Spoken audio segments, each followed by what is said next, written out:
Okay, and we are live. So, I was just doing video editing a little bit ago, and I was going for the source code to DAWs 1, and I noticed something strange that I actually want to investigate as part of this video. So, I think we need to build the Microsoft version of the source code. So, let me put the disk in. No, that's not the right one. Well, we're going to need this one. I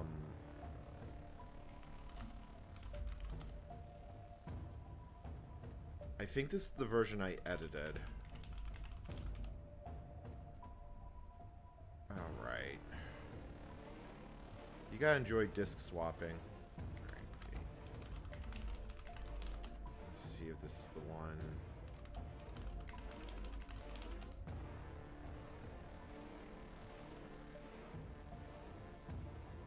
Let's see here, like 150 to 602 list.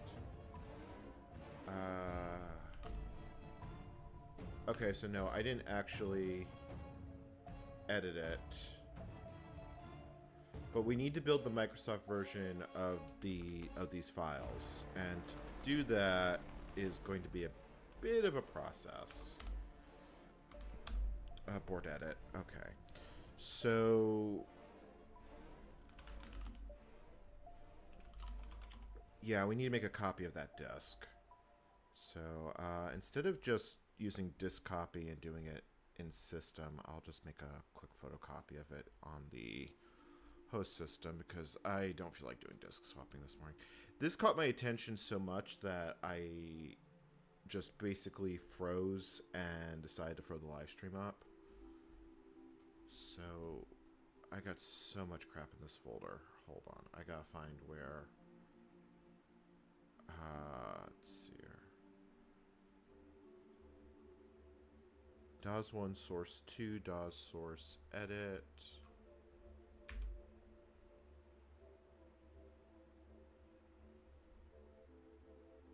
That file is not where it's supposed to be.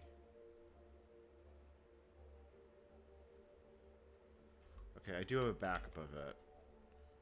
So we're going to try and build the Microsoft version of this source code. I think we have to do 2 edits to make that happen. DAWs 1 source ms build. Alright. So existing image.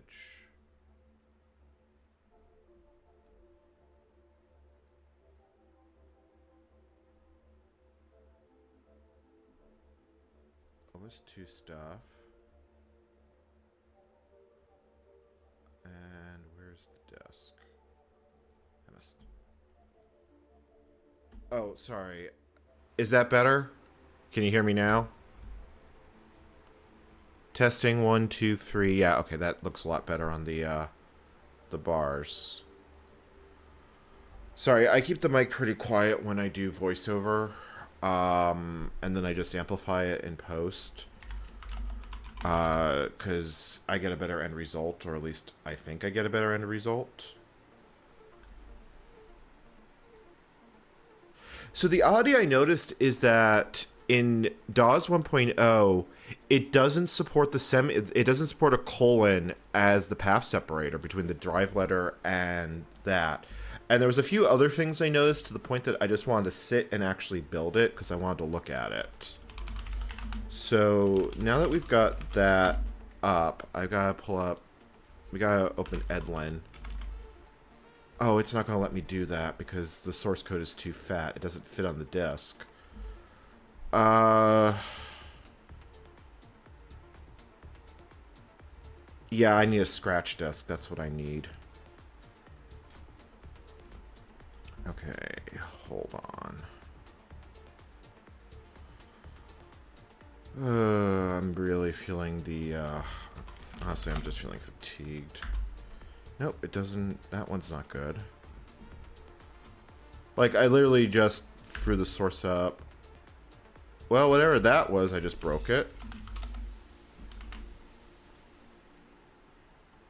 don't even know what's on that disk.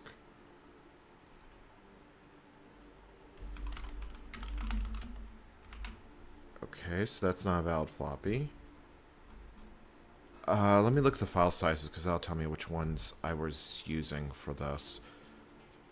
Like I said, I literally just saw this, I threw it up, and I was like, WTF.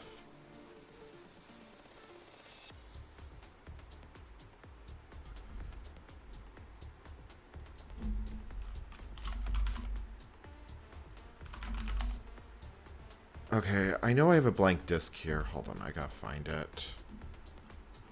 Because my work folder is a complete mess right now because I was just flipping back and forth to do editing, and I just decided I want to look at this moment. And yeah, that's not... Alright, you know what? We're just going to make a new blank disk and I'll copy the files to it. Eject. New image. 320. Scratch. DAWs. Image. Okay. Now we need the be on the disk. Yeah, we go. So format B.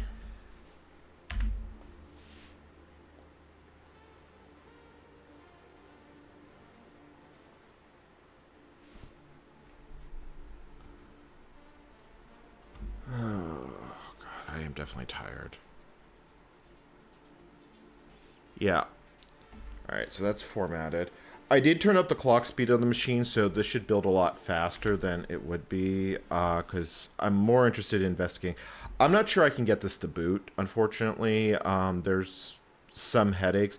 We don't have an MS1 DAWs boot sector, so whether or not this works is going to be kind of an article of faith.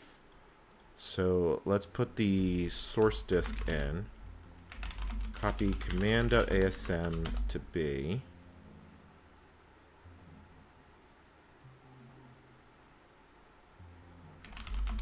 And I also need to edit... What's the other file? It's not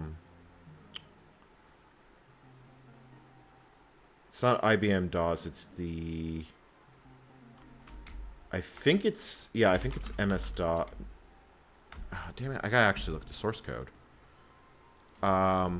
This is not the unmodified source. This is the version Mikhail Nikazik made, and it is slightly different from the other one. Because that one doesn't have an IBM DAWs file in it. You know what? Let me just copy all the ASM files, and then I can look at them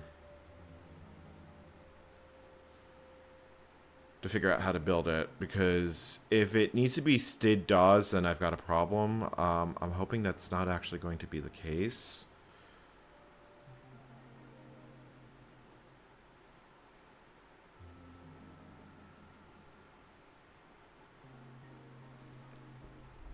Okay, so now we need to put this disk back in.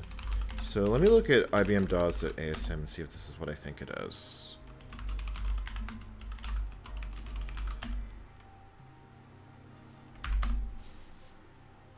Yeah, okay, so that is what I thought it was. It's the so we need to change line 9, and that needs to be MS version equal true. And then IBM equal false. Save it. And then we got edit command.asm.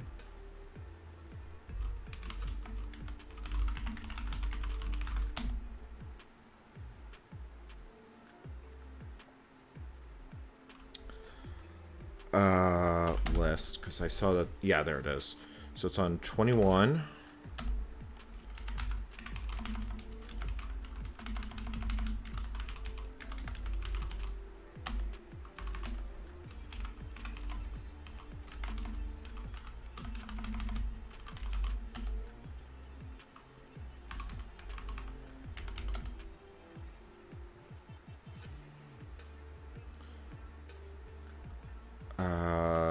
20. Let me just look at the surrounding lines just to make sure I didn't like accidentally add more.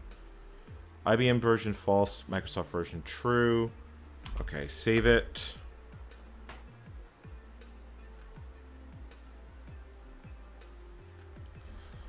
And then let's hope this actually works. So now we need to copy these files back. So IBM DAWs.asm, copy command.asm.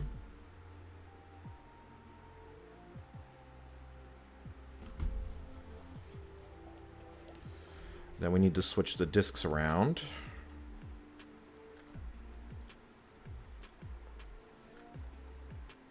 And then like that. Okay. Actually, I had the right disks in the right place because I am freaking potato head this morning. I just want to look at this one more time. List. Nope, that's not right. Abort edit. Did I put the wrong disk in?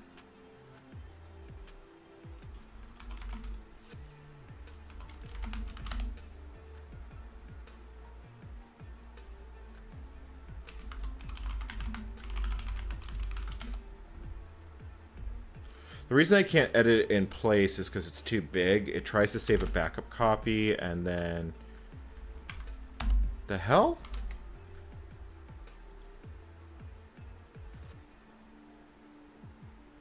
Oh, did I edit the... I think I edited this one. I think I added the wrong version of the disk.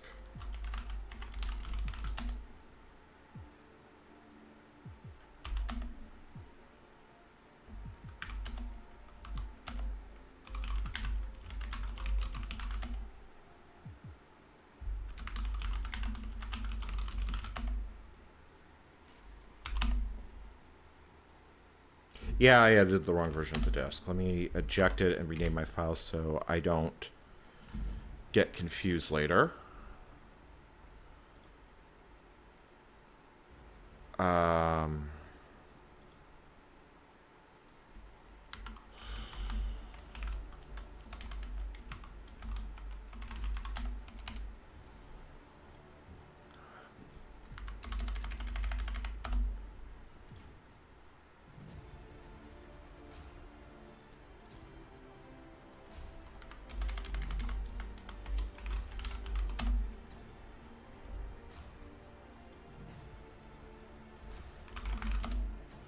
Alright, let me look at the source code now. This is IBM PC DAWs, yeah. And we're going to try and build the Microsoft version. Why are you not...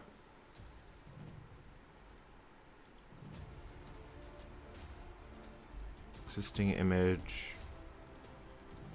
Retry. There we go.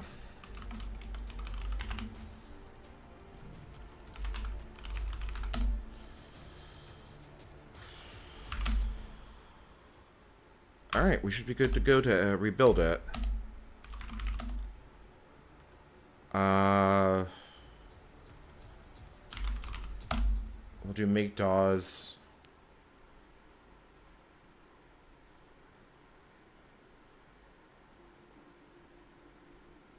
So the oddity that I noticed that I want to just look at real quick is, from what I can tell, the path separator is different. And there looks like there's a bunch of other subtle command.com changes that I kind of want to just look at a little bit more in depth. Microsoft DAWs 1.0 never shipped on a PC. The the only two versions that I know that existed that ran on IBM PCs was IBM PC DAWs 1.0 and Compact DAWs 1.0. And Compact DAWs was compiled as an IBM version, not a Microsoft version, because it uses IBM DAWs and IBM Bio. I am slightly concerned that from some of the other changes I saw in command.com, it may not work the way I'm expecting it to. But we'll see.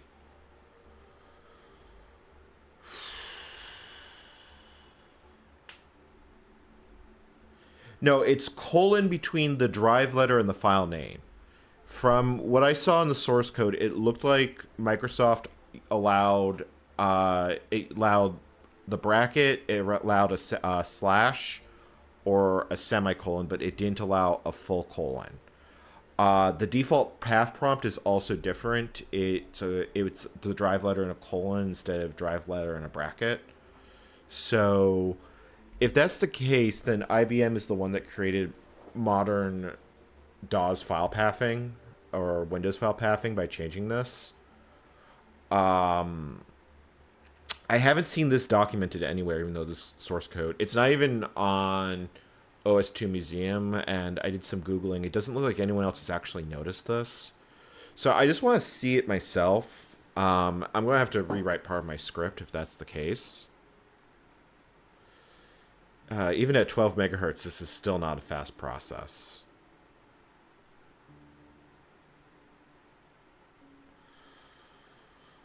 And I'm also going to... Oh, I just realized I'm going to have to copy more files around, which is kind of going to suck. The problem is I don't have a boot sector for the... I don't have a boot sector for the Microsoft version, so I am hoping it will load with the IBM one as long as the files are correct. Yeah, like I was literally sitting there and editing, and I also have to make sure I don't accidentally burn. I'm almost certain I changed that. Folder widgets. Let me see here.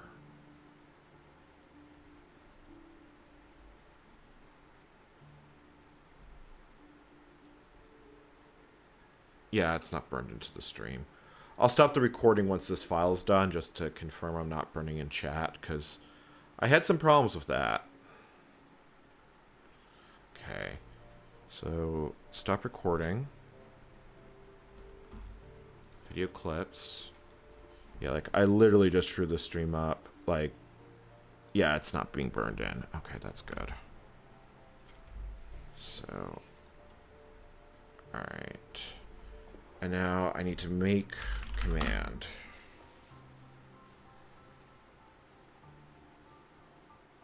Yeah, I'm not convinced that this is going to work. There are other changes in the source code that may not let it boot.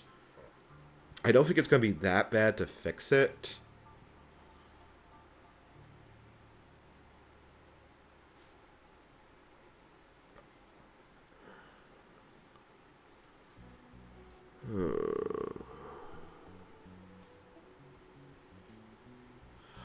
Well, SCP shipped a Microsoft version of DAWs, as far as I can tell. No, they may have shipped an IBM one, now that I think about it, because the source code is, strictly speaking, it's from Seattle Computer Products version of DAWs 1.0 for their own 8088 machines. But the Deck Rainbow and a few other ones also ran DAWs 1.0. Which weren't PC compatible at that point. It may not be the Deck Rainbow, maybe a different one. Like I said, very early 8088 and 8086 stuff that aren't PCs is a very strange place that, like, there's almost no information on them. So yeah, that's kind of why I wanted to throw the stream up at the, and take a brief look at it, because like I said, I saw no one had actually looked at this prior. So I am hoping that this just quote-unquote boots, because if it doesn't, I am kind of FOL. I don't think it's actually going to be that hard to fix, because I only saw a few places in the code where it could conceivably have problems. The biggest thing that I saw is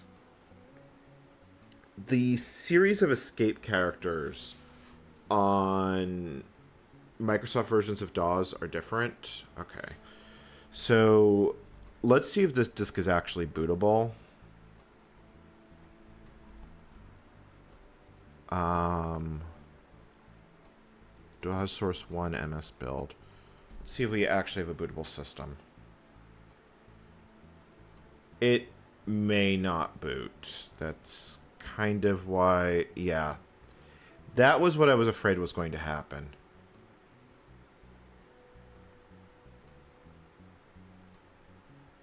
Yeah, I'm pretty sure that's hung. Alright, I gotta look at the source code and figure out what the hell just broke. Oh,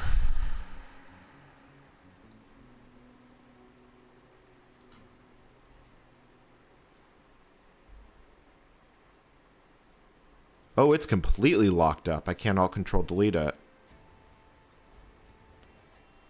Alright, that means we gotta actually look at the source code and figure out what actually changed. Let me see what changes. Let me look at the full list of changes because... Oh yeah, that would do it. The BIOS definition endpoint is completely different.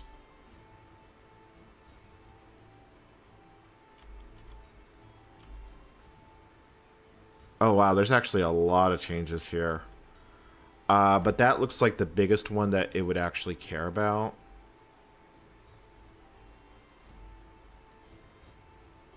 Yeah, the BIOS segment being different, that would definitely cause a system failure, a system boot failure.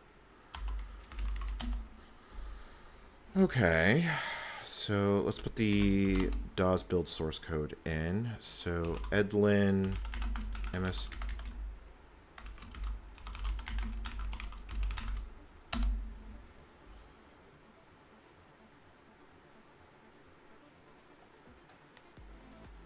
Okay, so the change I think we gotta make is on line 186.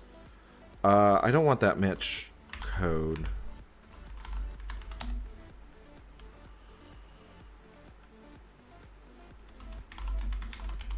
I'm surprised at how good I'm actually getting at this. Okay, so let me try 165 to 175. Yeah, that would do it. So if the IBM, yeah, because it loads, the BIOS segment goes into a different location, which I am fairly certain. The problem is that io.sys is not the version that Microsoft shipped. It's a reverse engineered one from IBM. So there may be other changes here that it just does not like. I think the easiest thing to do here is just set the IBM version. So bioseg equal 60H. Let me see if I can write. Yeah, that's what I thought I was going to do.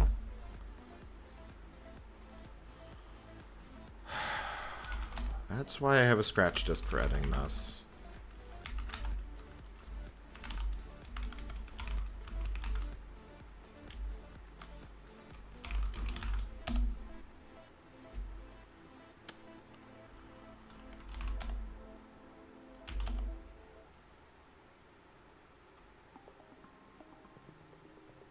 Wrong file.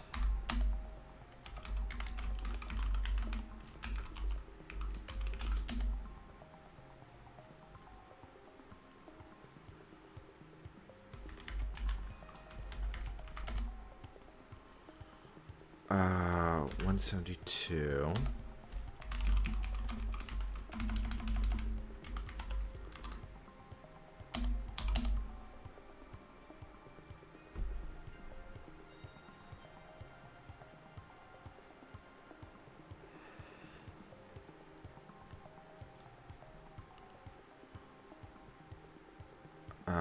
Okay. So now we need to copy MS-DOS ASM back over.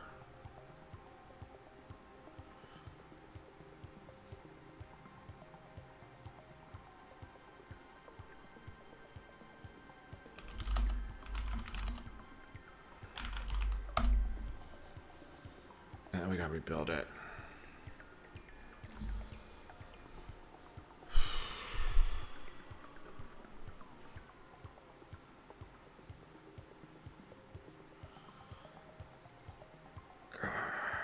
I feel like I need. I feel like I need a cup of coffee.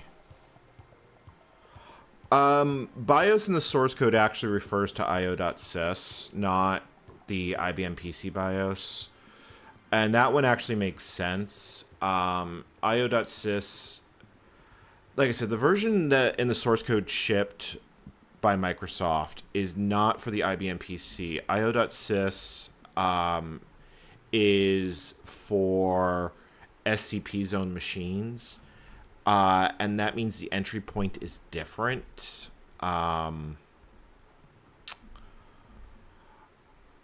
Mikhail Niazik reverse engineered IBM bio.sys to create an io.asm that builds byte for byte what IBM shipped, but the actual source code doesn't have neither his version nor the Microsoft version has the IBM or ver flags. That means I'm going to have to edit my video a fair bit because I didn't notice this when I was looking at it earlier until I dived in a little bit more, and like that kind of sucks, but it means I'm going to have a better video. Or at least I hope I'll have a better video. I mean, it might be enough to ship it as a single thing. Like, I've been going through the source code, putting the video together, and it's like, how the hell am I going to have to edit my script to incorporate this?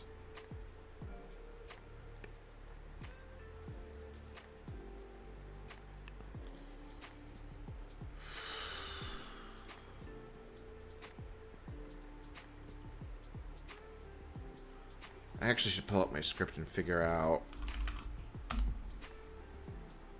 what I need to add to it, assuming I can get this to work.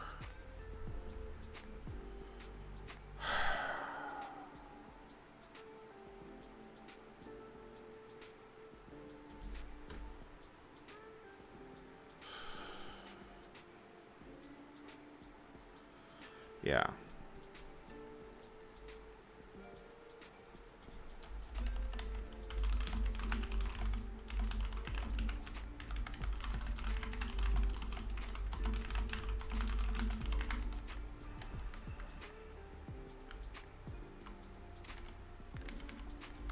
Yeah, I'm going to have to edit that sentence. And then,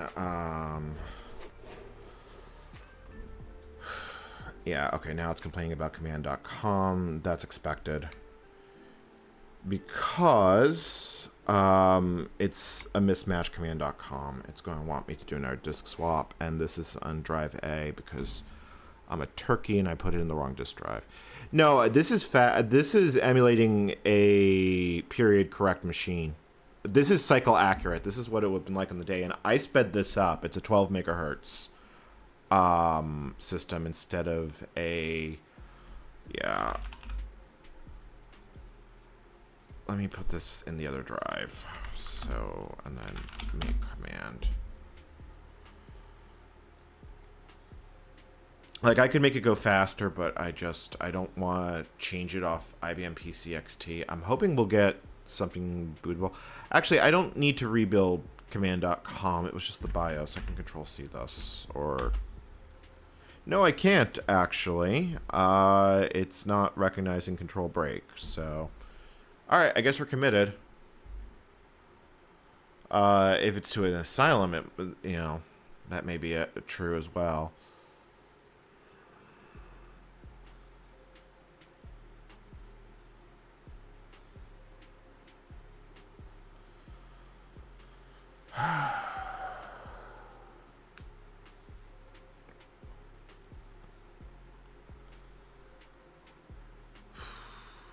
At least it's still going.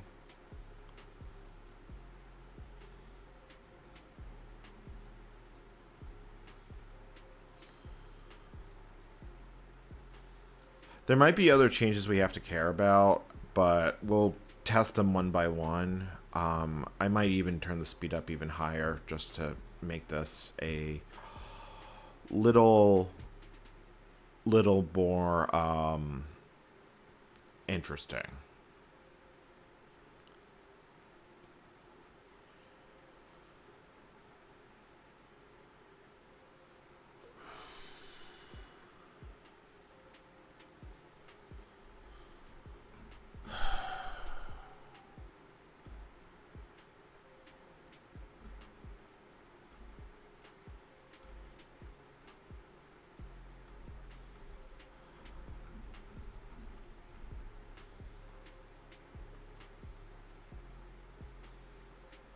Oh, now it's letting me terminate batch job. Yeah, terminate. Because I don't think I need to actually rebuild command.com. It probably was done, but let's see if this boots now. There we go.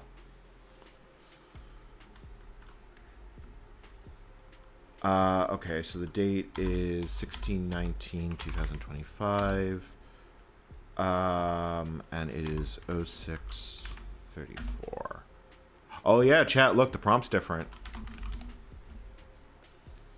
That is okay. So now I need to make a full floppy disk with this if I want to check it out. But yeah, that actually that is different. Okay, I think I know how I'm going to change the script. I'm going that's flip. I'm going to have to do a fair bit of re-editing on this one because I think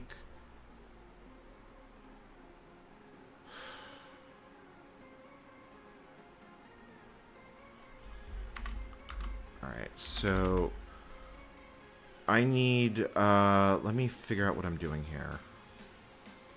So eject.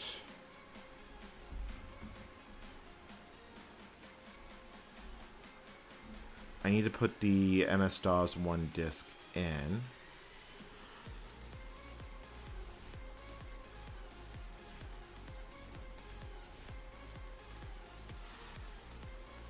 Alright. Okay, so all those files are there. So what I think I can do is I think I can just delete the ASM files off this disk. I don't actually want to do that. But if I format this wrong... okay, I know what to do. Let's boot back into IBM DAWs because I'm going to actually have to use disk copy. So now I make new image, MS-DAWs 1.1 dot image. Let's reboot.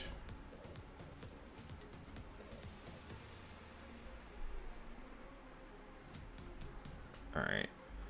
06/19/225. 06/36. All right. So now we put the now we're going to put disk. We're going to type disk copy a. Hold on. What do I have in B? Oh yeah, B is not formatted, so that's fine. It should be a track-by-track thing, so I think I can just do disk copy. Let me just do an Alt-Control-Delete real quick, because...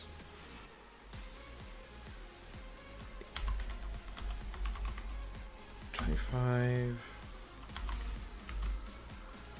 $37...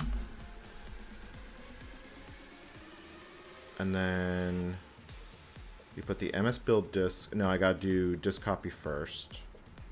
So disk copy a B. Now it's asking for the source disk. So now I can put the source disk in. Strike any key.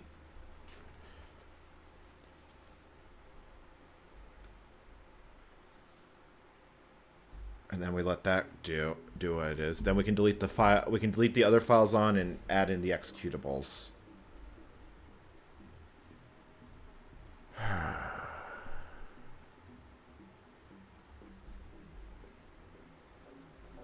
Well, the way you quit MASM is you flip the power switch.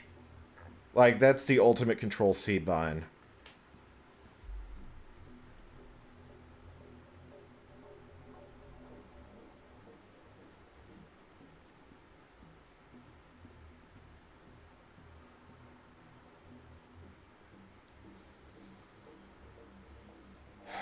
Copy complete. Oh, and now it complains about command.com. That's fine. Insert DAWs disk. Okay. So now we're here. So what we want to get rid of is we want to get rid of the ASM files. And then copy a command here. No, no, no, I didn't want to do that. I didn't want to overwrite command.com. Okay, you know, that's not a big deal because I still have it on this one. And command.com... Actually, let's just let it do the copy. Command.com is the only one that it doesn't have to be in a specific location in the directory tree. So command.com I can just replace freely. It's the other two that I can't.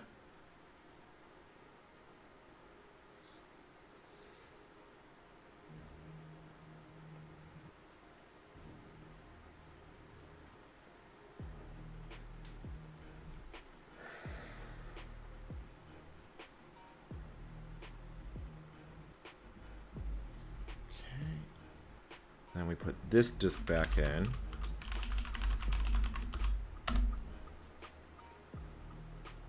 Okay. Eject. Eject.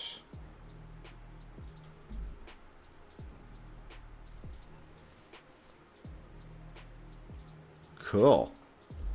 Okay, so now we should actually have utilities on this thing. And the current time is 0640. So we do /w. So one of the things I know that is different in this version, I put the wrong disk in.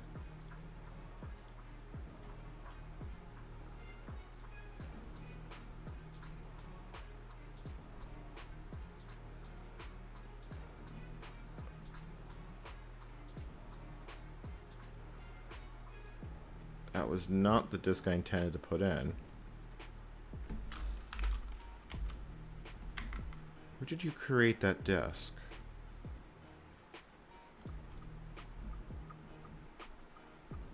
What? Where is that disk?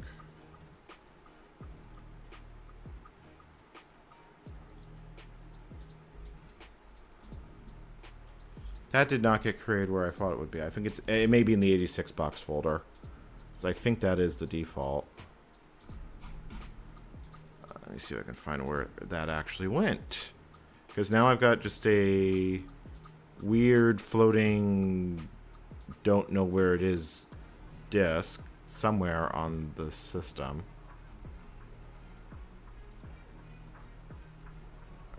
Seriously, I make a floppy disk and I mean, it's my own fault. I should have set the path.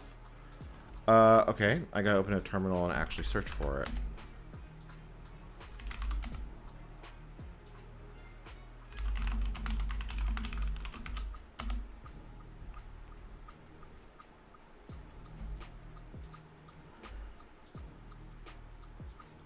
Yeah, I mean, it's right there. Okay, hold on, I got it. Let's see where that disk ended up, because I don't know where it went. It's not in the right directory. I don't have any bicycle adventures planned as of right now. At some point I'll probably will do so, but I don't know when that will be.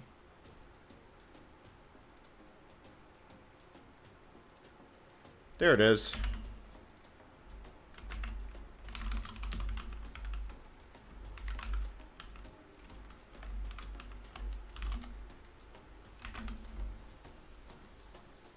All right.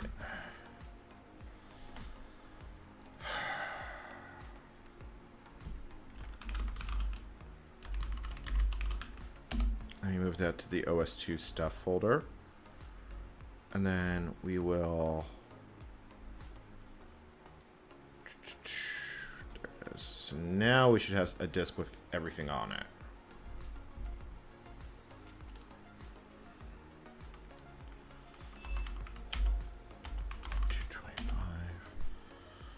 Uh, 0343.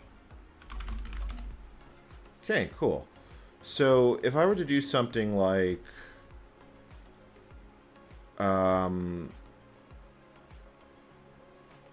put the scratch disk in the other one.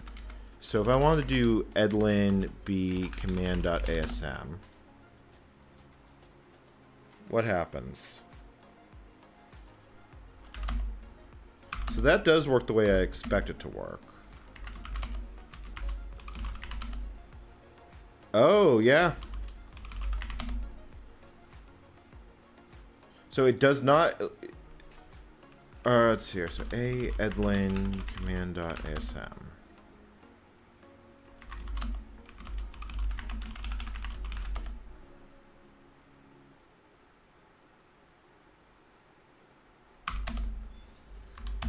Let me look closer at the source code, because that doesn't look like it should work according to the Microsoft code.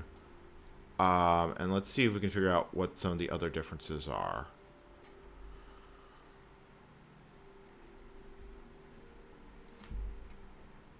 Alright, so here's the Microsoft source code as they shipped it. And then we go into command.com, and we look at the IBM switch. So yeah, we definitely built the Microsoft version. Insert default drive. Oh yeah, no, it was in ms-dos.sys.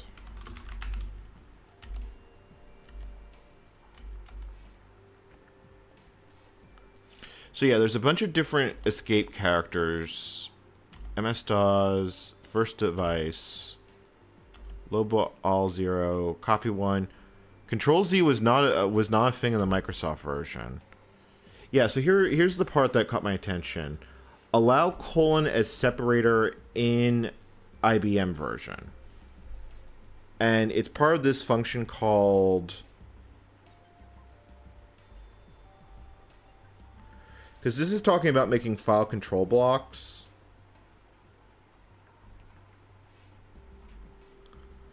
So interrupt. So where is this function actually existing? It exists as part of make FCB. So if we look closer at this, get let. Yeah, I'm assuming that that's drive letter because when I was looking at it earlier. So allow as a separator in this version. Return 21, return 21. And it also says jump is 0, 101. 101 is here.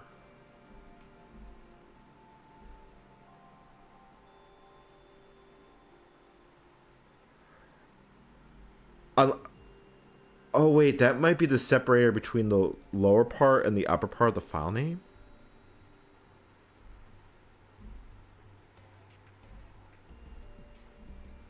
Yeah, that might actually be it. Hold on. Let me see where this is called. Get let.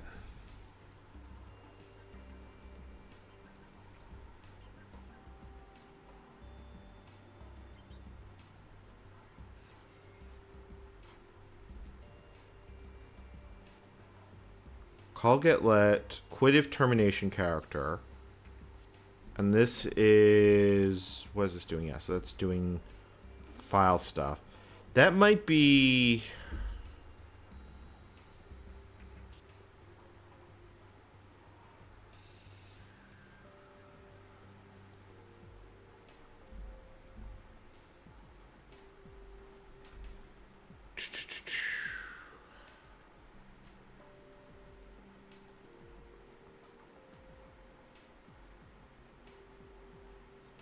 Yeah, 96 FPS from Mars. We're going to be looking at that later. Right now, I'm just dealing with DAWs 1 right now.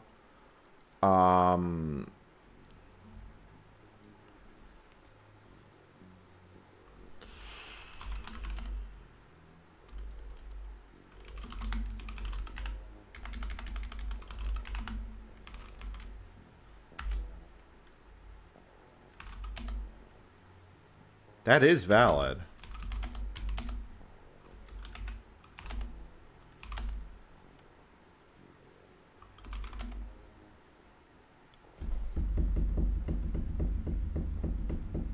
Huh. I'm trying to figure out where that function goes to. Because when I saw that in the source code, I was like, I need to look at this a little bit more closely. So, IBM...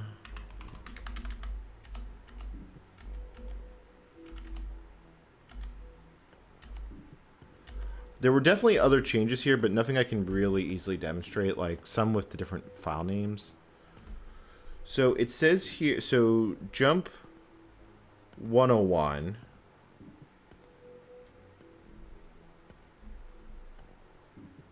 Get a byte from, convert to uppercase, and then compare for delimiter. This must be for the API. Yeah, this actually has to be for the programming API.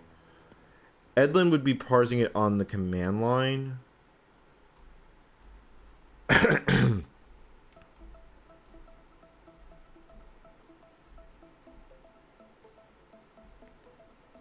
So what's this?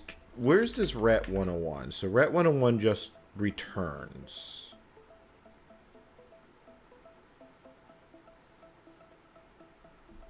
So what's ret 21?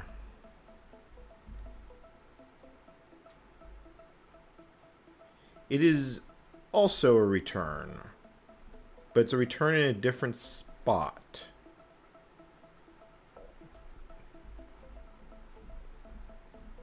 Because I assume 21 would be like exiting.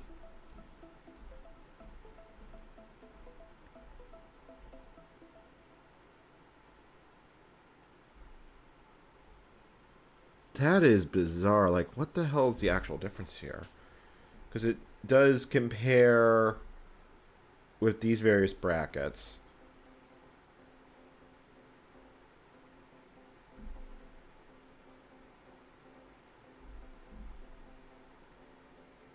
Convert to uppercase and compare for the delimiter. If it says the delimiter, CY sets it as a control character other than tab. So what is this actually? So, because it's talking about doing this as a file control function.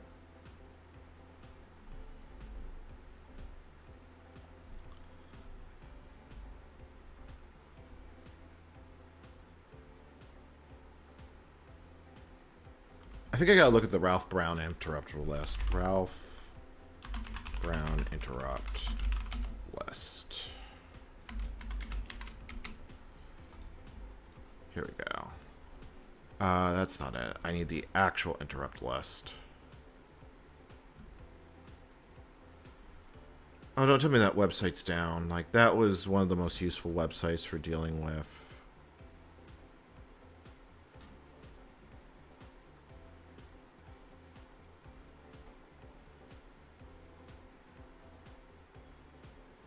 Here we go. This is the one I'm looking for. Interrupts. Wow, this is going slow. My internet was being very flaky.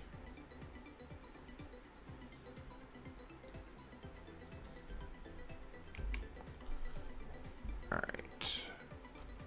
Oh, it goes all the way down here. Oh, no, that's not 12. I want 21.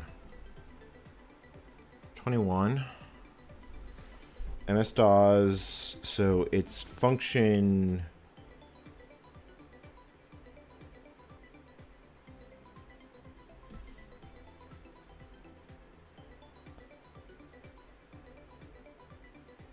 .41 in hex becomes 41 in dec to hex. It becomes...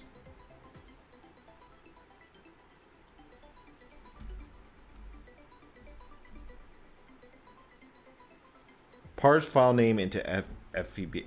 Yeah, so that is what it is. Parsing options, string and file path, DS, SI, asterisks in the name are expanded to question marks. Can't be used with, which include a path, net, blah, blah, blah, blah, network tabs, build directory. Okay, so this function is used for compiling paths into a, there we go, mouse. So let me try this. So edlin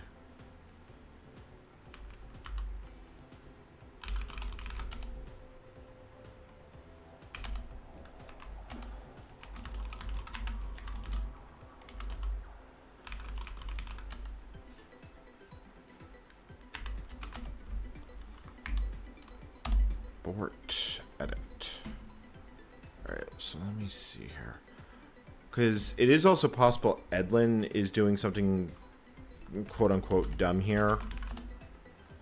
Because... no, there's no way they would have built that into Edlin. Edlin itself should be doing a...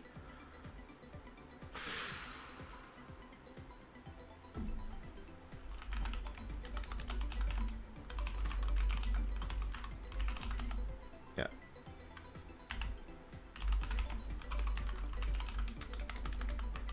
And we did build the Microsoft version, so that's definitely interesting.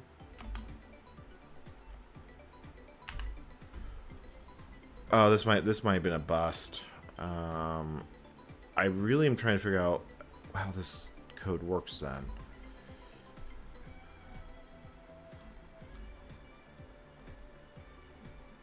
So it gets letter. It accepts dot, accepts quotation mark, a slash, brackets. If it's IBM version, it accepts a colon.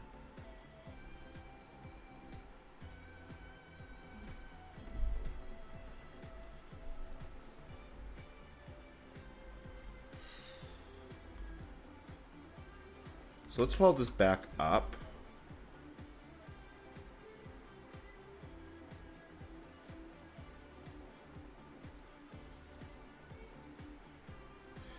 Gets a byte from, converts to uppercase, and compare for the delimiter, set as a control character as others tab. So first it gets the file name. Oh, wrong file on. So get word.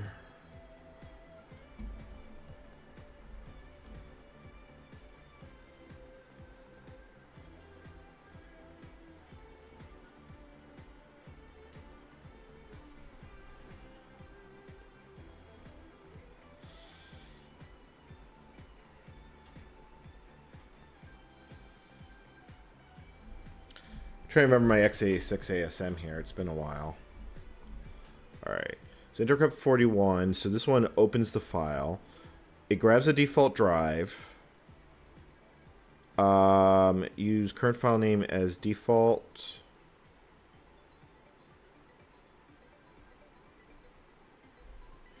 Use current extension as default. Put 0 in AX. Peel off blanks and tabs. Is it only a one-time delimiter? Okay. So call get letter. Quit if termination character.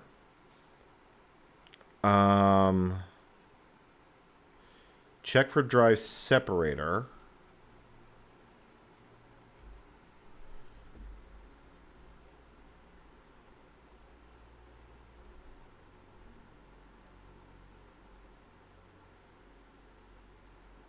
So we do have the drive.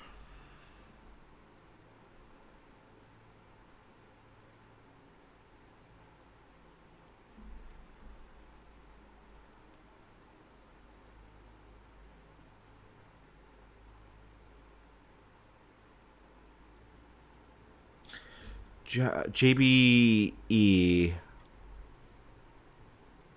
Jump. I don't remember what that one is. It's checking a flag. Hold on. JBEX 808. It's jump if equal, isn't it?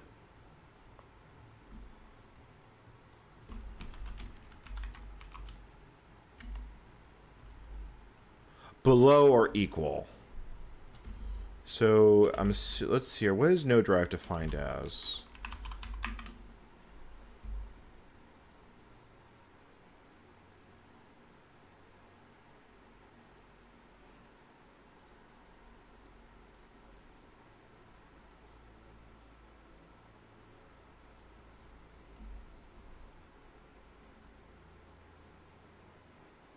So it's basically the only place where that's defined.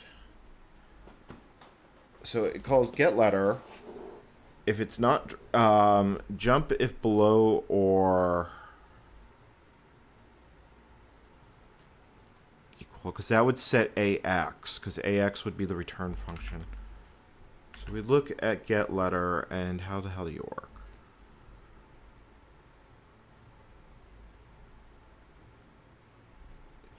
It's weird how it does like this return, but it looks like in all cases.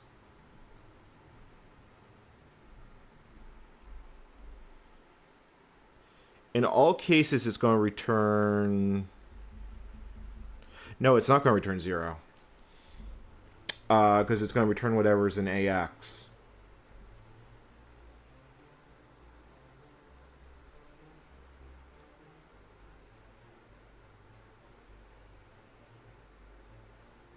Or more specifically, it's going to base itself on whatever it finds in the last compare it actually does.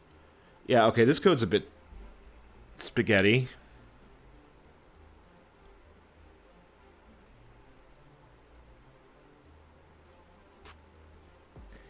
I get the feeling that this code has been changed. Like, this may have been true on older versions of IBM DOS. This may be, or Microsoft DOS, I just say. So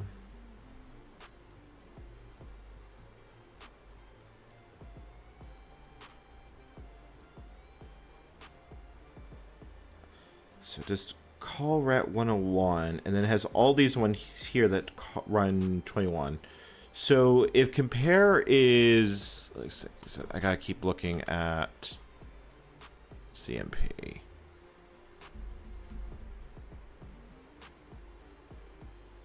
Yeah, because it's comparing AL with the byte. So if they're equal to each other,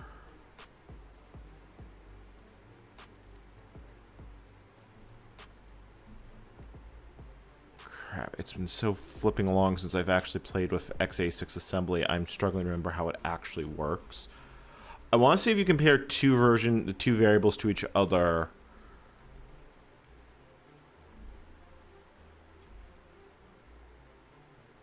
I don't remember how that works with the comp flag. I assume based off the code, I would think that if they do equal each other, it would jump 0, because otherwise it would just go right through all of these.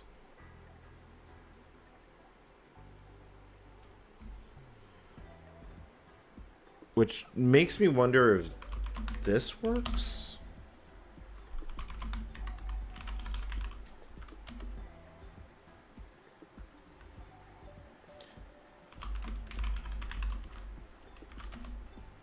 Oh, wrong file.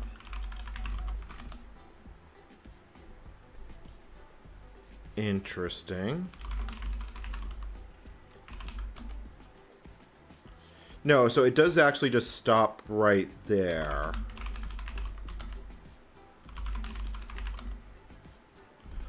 Okay, so that's how that works.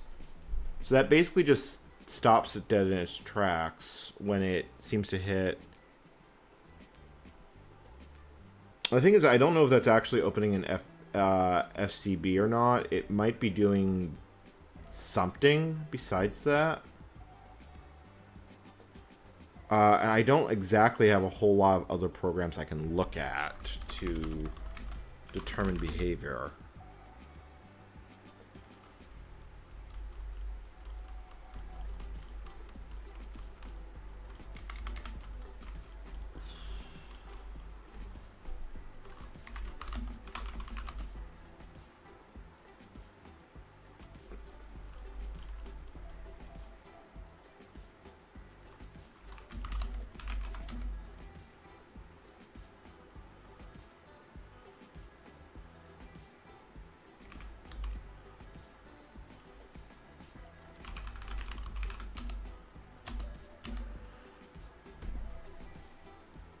Okay, so that did error out the way I would expect it to do, except for the fact that I put the wrong file. Actually, no, that didn't error out the way I thought it would. So the things that this does allow, it allows slashes,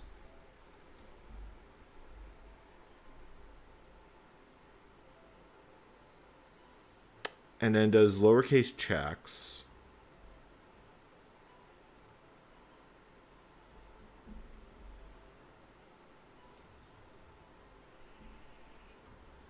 And if it sees that it's not between this, yeah, so it goes to check. Then it returns 21 or 101, but the two of those is basically identical. And then it has space as the last compare, which it should never equal to. But it could because you could pass it in through a file name.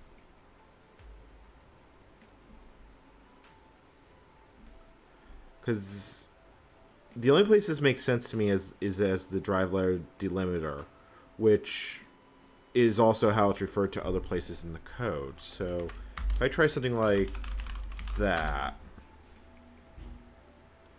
let's see here. What else?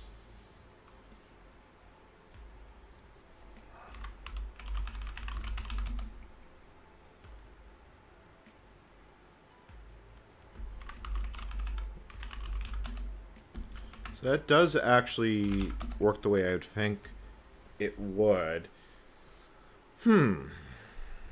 That is a... This function just confuses the crap out of me.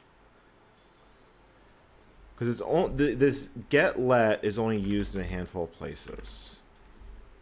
And the fact that it's allowed that there's an IBM version here.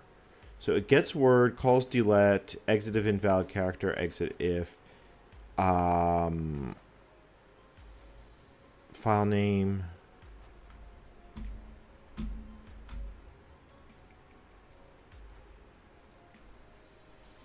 What else does it accept? Because it does accept a period.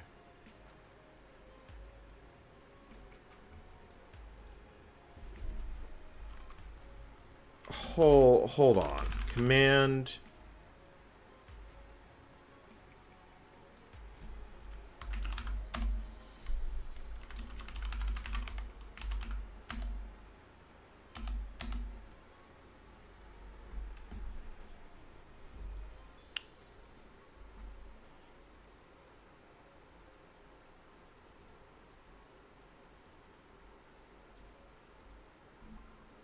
Unless there's some functionality here that I just don't get.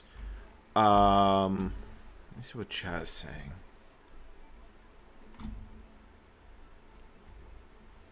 Yeah, it could be the extension, but it doesn't seem to be working the way I would think it would work.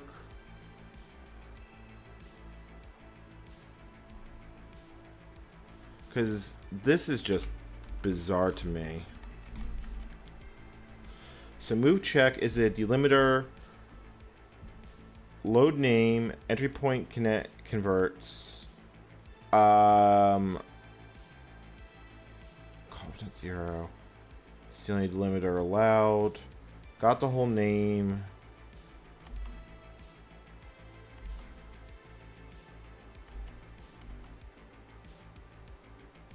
Maybe it relates to the copy command. Hold on, yeah, I am really confused at what this is actually trying to do in the code.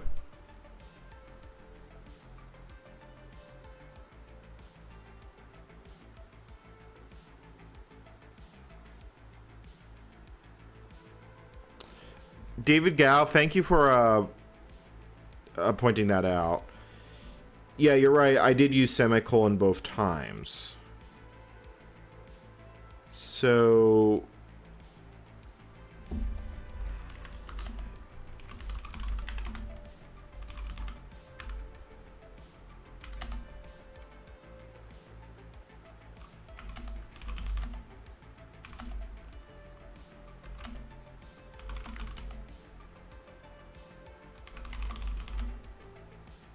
yeah, so I already have a file named test, and it basically stops right there. Unfortunately, I don't have the source code to Edlin in this version, so I don't quite get how this is working.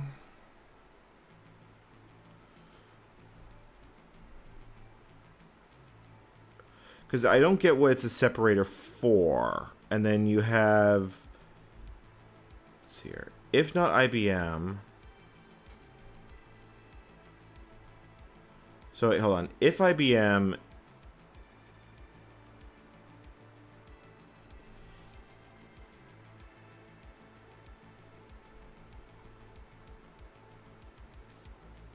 The fact that this block is like this is just extremely strange to me, because it defines delim twice. If the IBM flag is set, and I know that builds, it includes this block, and then, okay, no, then it sets here, no delim.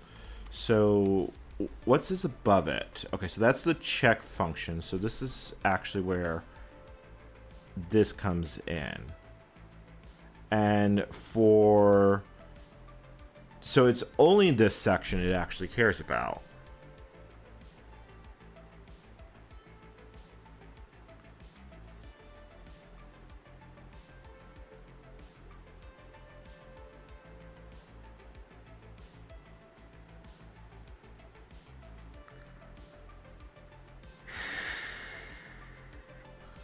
I wonder something. Yeah, I don't get what this difference actually is. That was what was enough to actually get me to, like, pull this stream up. Is it possible that is valid? 0 files copied. Hold on. But it accepted that.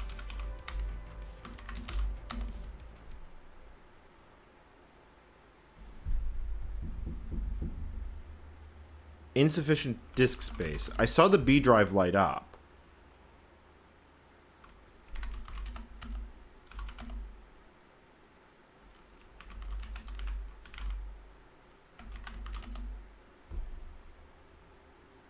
Yeah, there's not a lot of space on here.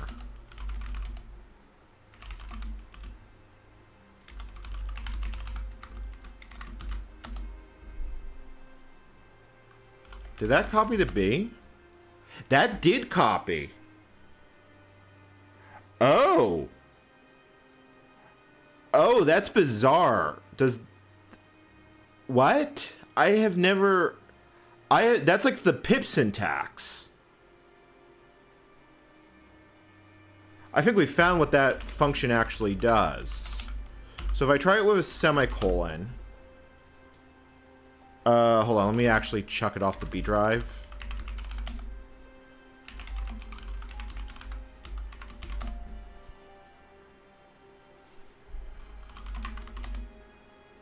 Oh, that's weird. That actually works. So in the IBM version, if not IBM,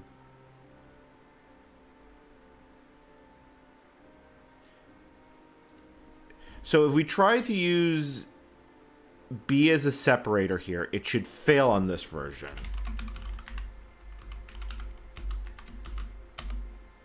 File can't be copied onto itself. Now, if that's actually what it is, let's pop the IBM version of the disk in.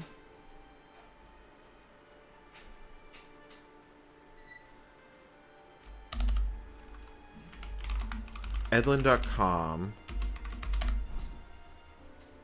Holy crap, that works. That is like the single most minutiae change I've ever seen. The fact that that syntax is valid, it blows my brain. I have... like, what?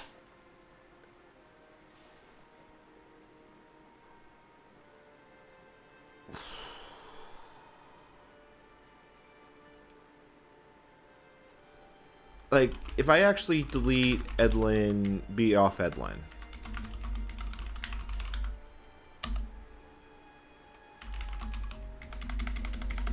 Let me do an actual reboot, because I'll use this footage.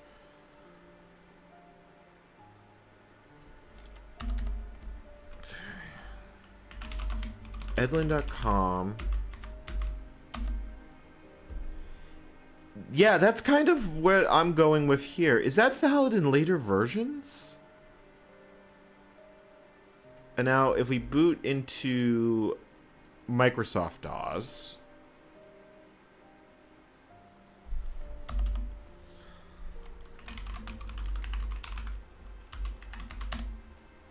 file can't be copied to itself.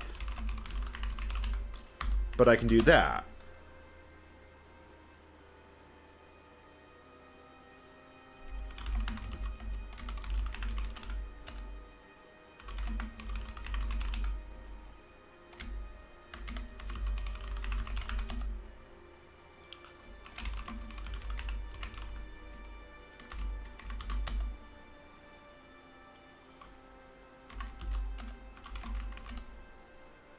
Yeah, and it's there. That is... I can understand why they would want to support the equal syntax, because that's how pip works on CPM. Like, that part actually makes sense to me. But why... I gotta check the actual flipping manual for this. IBM PC DAWs copy command manual. Okay, we've got the manual here.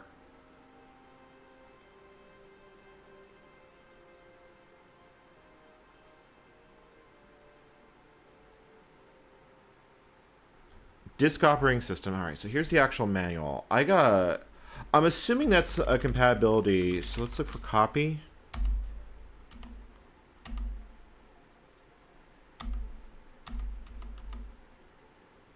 Actually, hold on. There was a page number up there. 332. Copy command. Verify sectors. Copy file spec.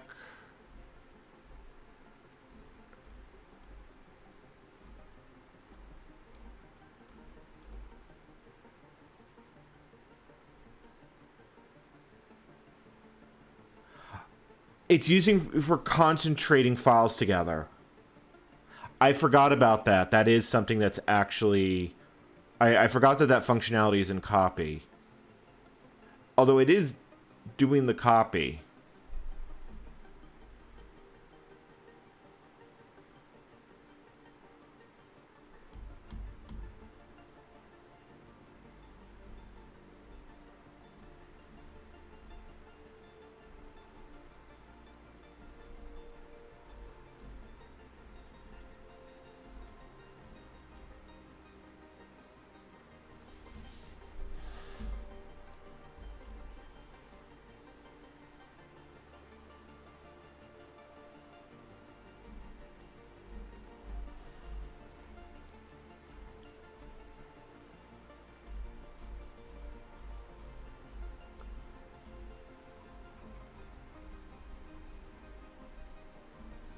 My brain hurts.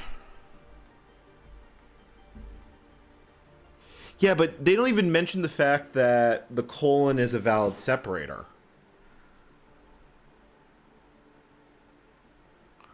And strictly speaking, that's not part...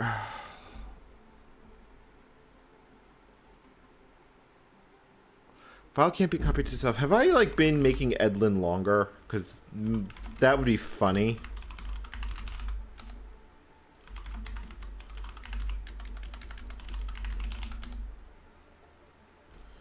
And then let me put the IBM version of the disk in just to see if I have actually been doing that. No, I haven't changed it at all. That's what it should be. Yeah, I believe Modern Con Host supports concentration like that. That feature, that's an old feature. That one I know. I didn't realize it went all the way back to 1.0, but I knew that existed.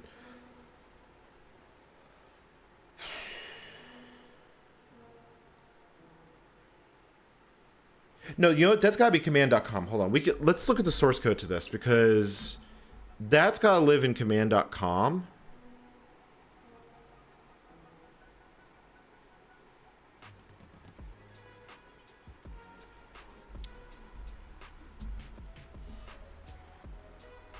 Because copy is an internal function to command.com. So copy.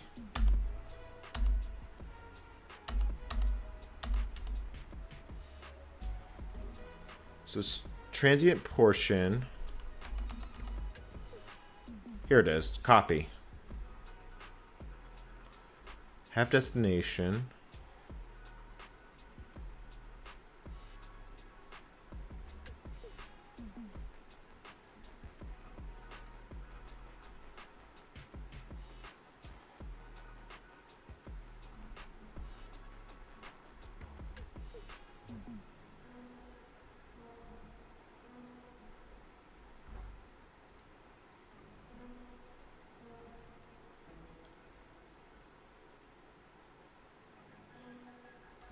Yeah, this copy only cares about the plus sign.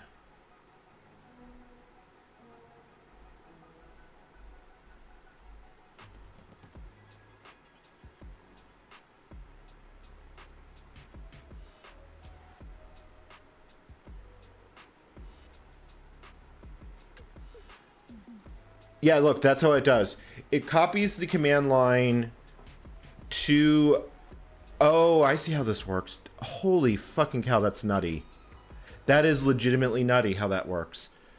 All right, so looking at the source code to this, it basically takes its command line options as a single string. It then calls parse FCB to break it into individual bits, and that's the function that's using delimit to actually split it into multiple parts. No, that syntax is to say the IBM function, the IBM version only allows, additionally allows the colon to be used for that. I don't know why. I didn't even know that that was a thing on old MS-DOS. Like, you would really have to go out of your way to find that. But in theory, anything that is delimited like that, you could use as a path separator. If you wanted to open multiple files. I don't know what else I could do to actually demonstrate this, because I don't think that would work on DAWs 2. I'm almost certain it wouldn't. Which tells me it's time to boot up the DAWs 2 VM and actually take a brief look.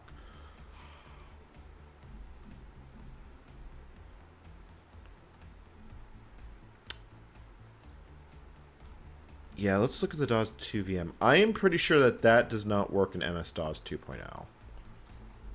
Let me see here. I also need my mouse to be a little bit less crap.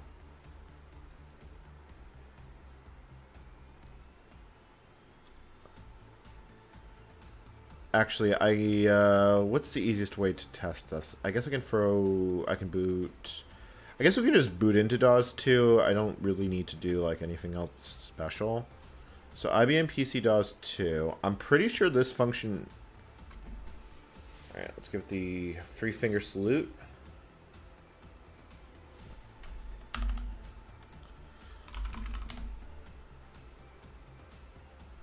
Alright. So like, let's copy diskcopy.com equal... B, and I gotta put a disk in B.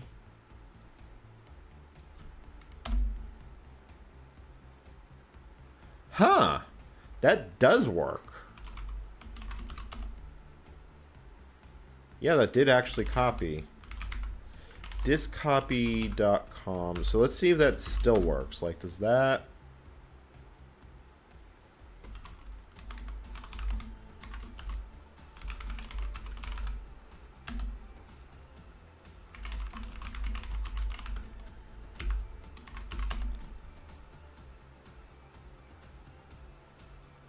Now, if I try it like this, like diskcopy.com, test.com, does that work? Yes. Yes, it does.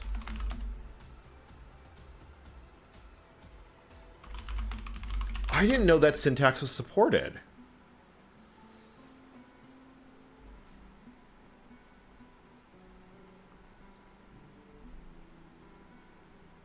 Okay, so now the million-dollar question I have is, does that work on modern versions of Windows? Because, like, I have to doubt it. Like...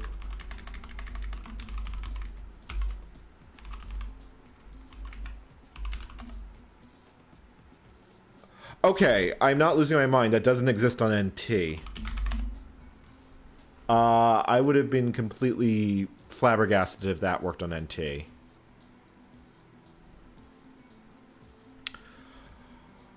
I'm thinking about this one.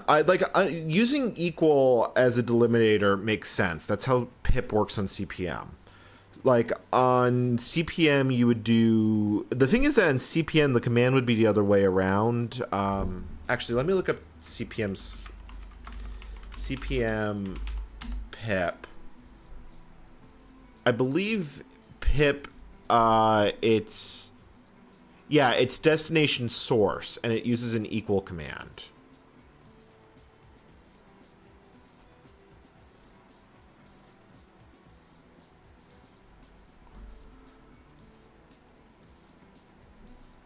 So even if you were trying to make compatibility with CPM, it doesn't make sense because the command goes the other way around. Copy uses source destination, pip uses destination source.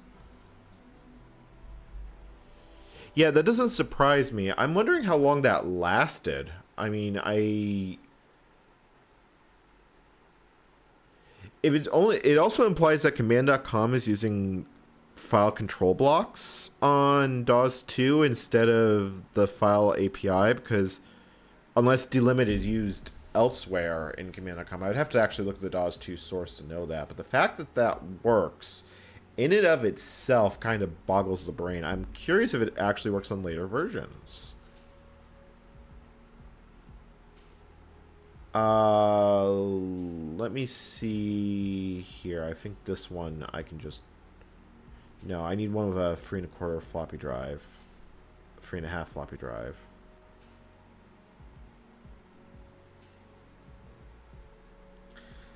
Yeah, I'm guessing it was there all the way until DAWs 6, which is kind of effing wild to me. Do you have... okay, this one, though, I can easily reconfigure.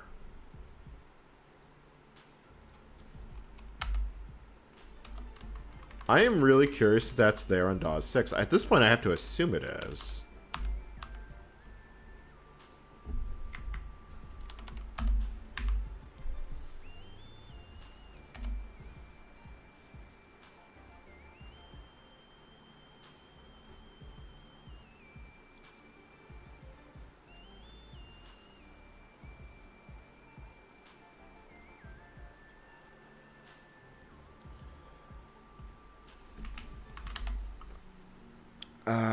Where's my DAWs 6 floppy? I think it's on Tranquility. I keep an emergency DAWs 6 floppy for basically this purpose.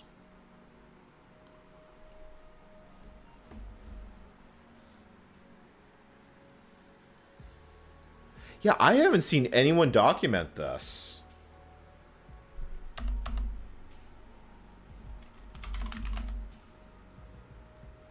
I mean, you say it's there, I believe you, but I might as well just... Since we're here...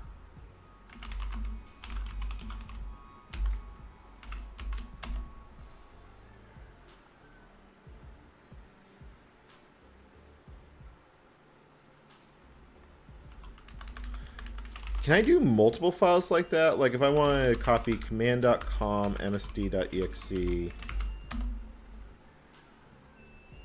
Too many parameters.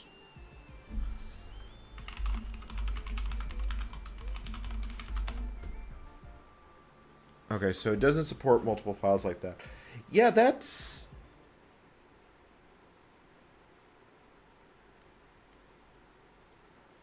Well, that actually does make sense with how the actual implementations are in, because dir exists in command.com. It's not an independent command.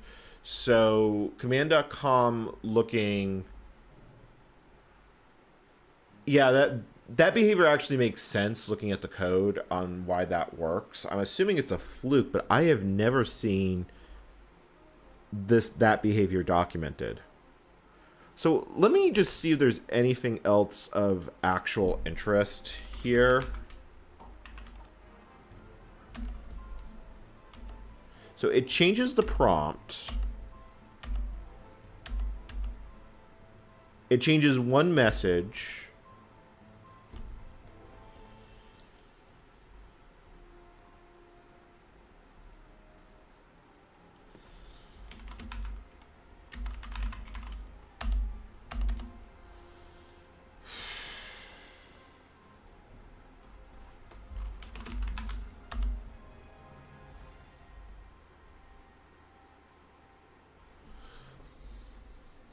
I gotta clean my screen off.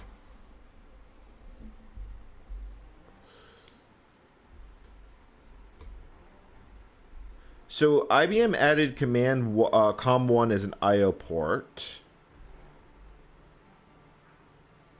Cancel is escape on the IBM version versus Control X.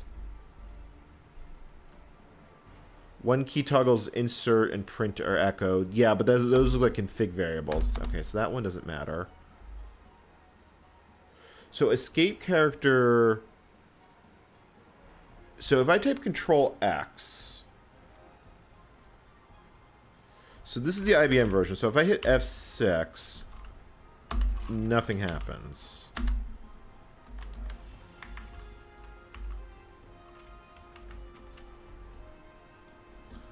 Okay, so escape character for the session.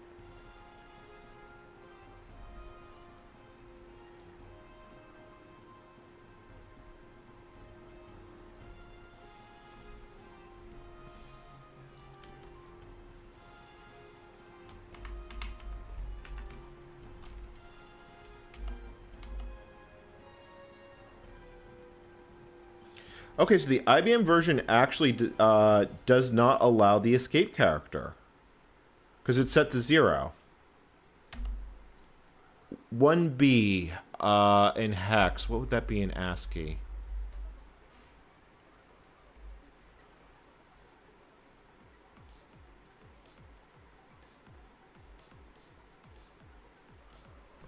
What would be 1B is the ANSI OX OX1B.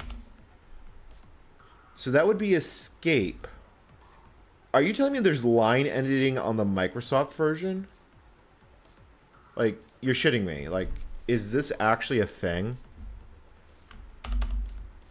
So if I hit escape and left arrow causes that. Okay, so I hit escape and nothing happens. So if not IBM, copy one character, re-edit line. So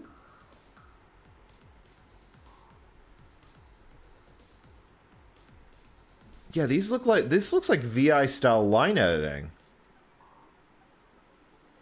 So escape E should kill.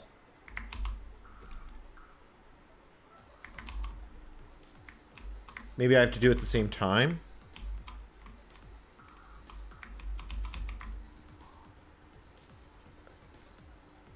Lead-in character for escape characters.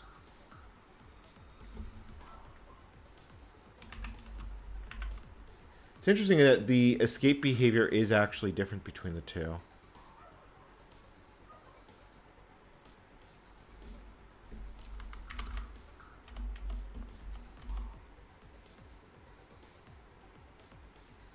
So cancel is Control X on this version, and IBM 1 cancel with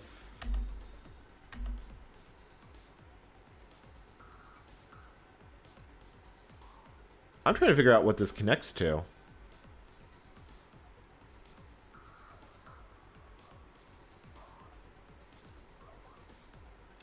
So escape J. So hold on, let's see if escape D actually deletes characters. No, it doesn't look like it.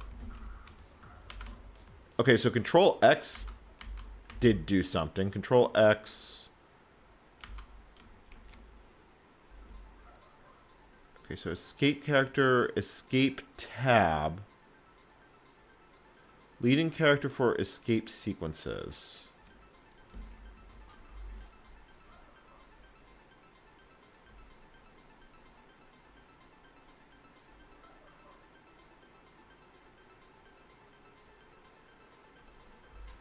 I don't touch leaked source code.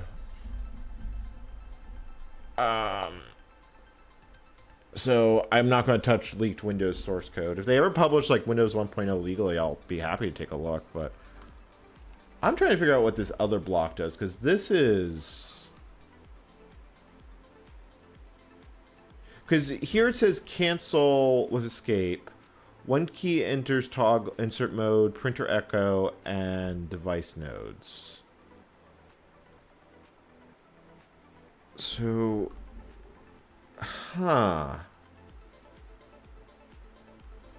because hitting escape on IBM DAW0 sends the cancel character, and I've noticed that. So, this is connected to something. I just don't know what.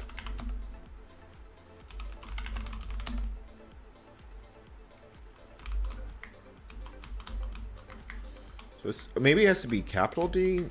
No. Oh, that's how you do it. Chat, check that out. Look. I'm hitting escape and then capital D. Oh, I figured it out. Okay, so, alright, so what else do we have here? Copy one character, skip one character, escape character, end of table, enter insert mode. Okay, that I gotta try. Okay, so hold on. Abort edit. So, test, and then I release and press that. Hold on, I gotta look at the, so I want a copy line, so I escape, enter like that. Or escape J.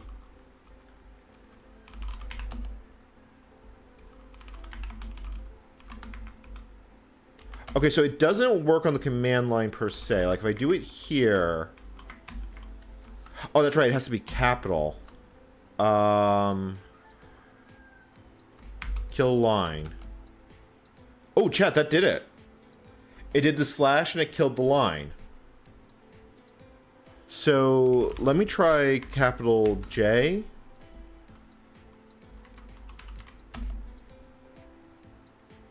Hold on, I gotta actually go into insert mode. So let me write test, capital J, edit test. Chat, that worked. Holy crap. Chat, that's like Vi style command line editing. That was not in, that's only in the Microsoft version.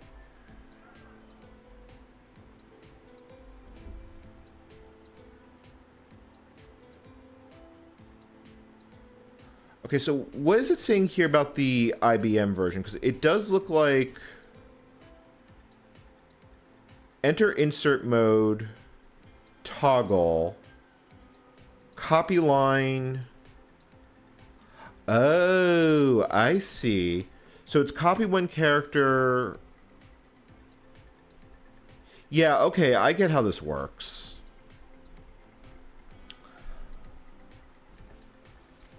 That is legitimately, yeah. So the way IBM did it is they remapped these functions to the command, to the FN keys. You see how it says like F1, F2, F3, F4? Skip to character copy line, because F3 is a very old version.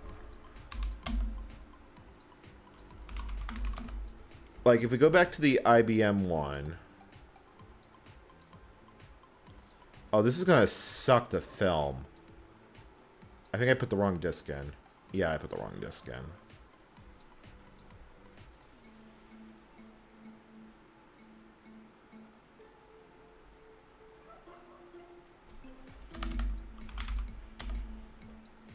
Okay, and then I hit F3. Okay, so that does exist on this one.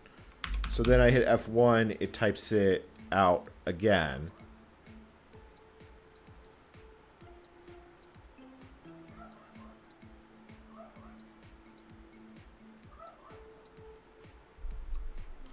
That is wacky. That is legitimately wacky. What else actually changed?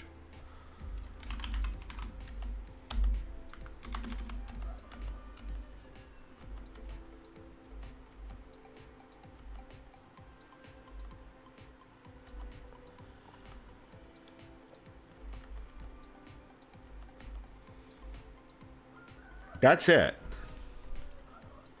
That is not much.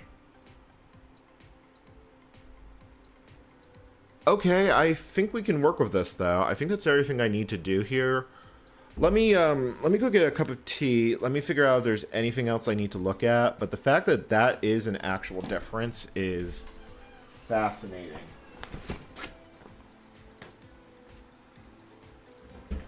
I'll be right back.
Okay, I'm back. That's a chicken. That the chickens are awake. They gotta be let out of the coop in a little bit. So, yeah, today we've learned something. I don't know what we've learned, and I have no idea how I'm gonna put that in the script. But that's definitely a thing, because the way the script is basically.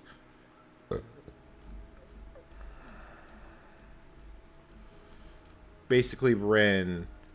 I mean, it makes sense why that would be remapped because,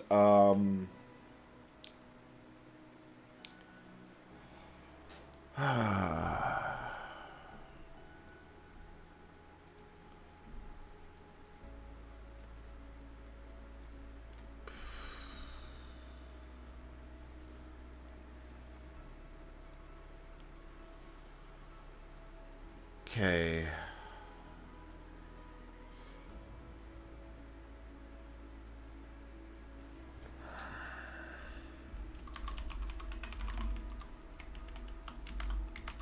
To demonstrate.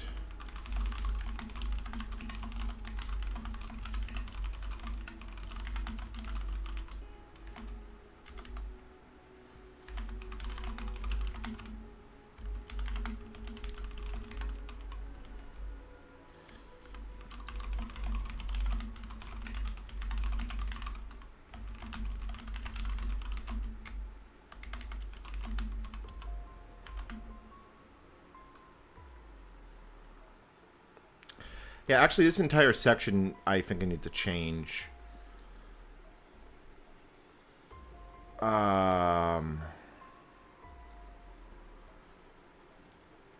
Yeah, I actually need to change this entire section. That's not a big deal.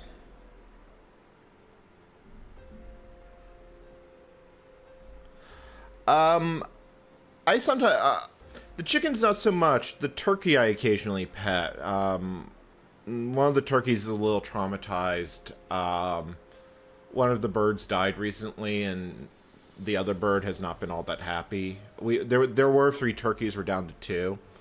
So occasionally I pet the turkey. The chicken's not so much. The chicken's I actually had to move one of the chickens to check the eggs that they're brooding on, and trying to move a brooding bird off eggs is not fun. But yeah, I think it's a dozen. I think it's 12 or 14 chickens, 2 turkeys, and I think four geese. It might be 3 geese. I'm not awake enough to remember. Plus 2 dogs, which are currently running around in the yard, and a farm cat. So, yeah. It's a full 3-ring circus here. Alright.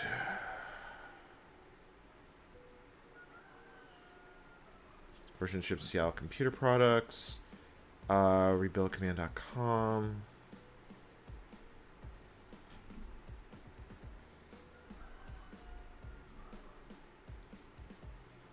Yeah, okay, so I think all I gotta do here is I need to make some some differences. We'll do in a little bit. I will also note that the Microsoft version... Actually, I'll note that at the end. So this makes my editing easier, so I don't have to, like, redo all of this. As user applications and compatibility goes, it's mostly irrelevant. There are some user-visible changes, at least in DOS 1.0. But to demonstrate this, we'll have to build the Microsoft version of DOS. We'll be doing that closer to the end of the video, mostly because I have some more context to get through. But don't worry. I promised a deep dive and hidden history, and I do intend to deliver.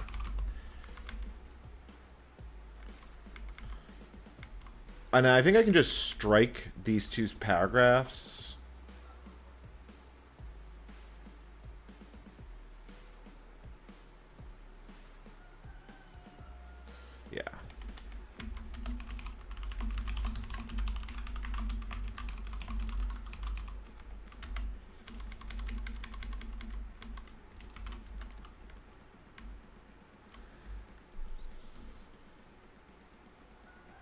So I think I can just move this down here. All right. Okay. All right. However, before we move on, I promised to show you the Microsoft version of DOS. So first we need to do that. To build the Microsoft version, we need to edit command.asm and msdos.asm to enable the msver flag and disable the IBM flag. We also need to make a change here referring to the location of the BIOS in segment. This change actually, this doesn't actually refer to IBM's BIOS, but it's what io.sys is called internally. Now, this change is necessary because, remember, we're actually building a reverse engineered IBM BIO and not the source shipped by Microsoft, and not the original IOSys that would have been used. Okay, this doesn't actually refer to IBM BIOS, but what io.sys is called internally. This change is necessary because, remember, we're actually building a reverse engineered IBM BIO and not IBM BIO. Normally, these files would also be named differently, but as we only have an IBM boot sector, we must use the IBM file names.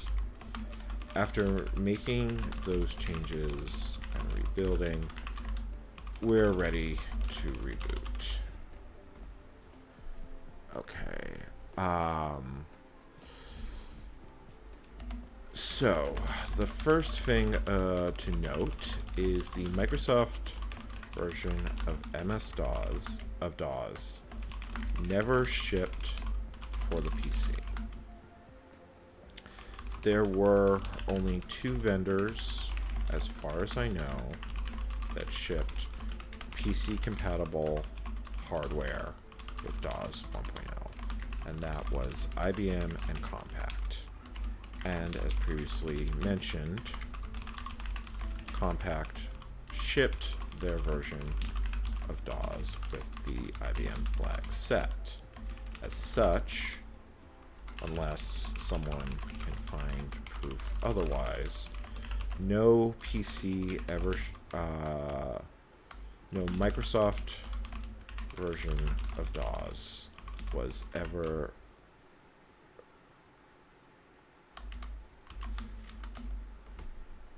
okay. I promise. And its differences.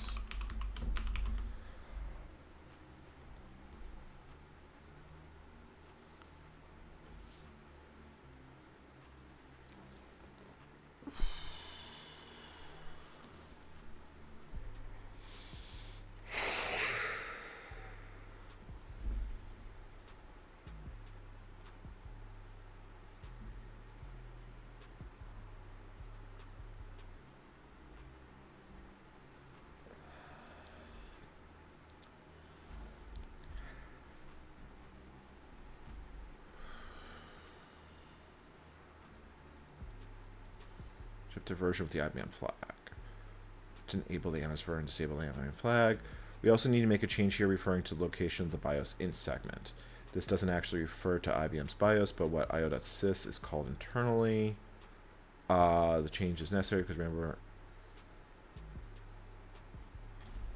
from 40 hex to 60 hex.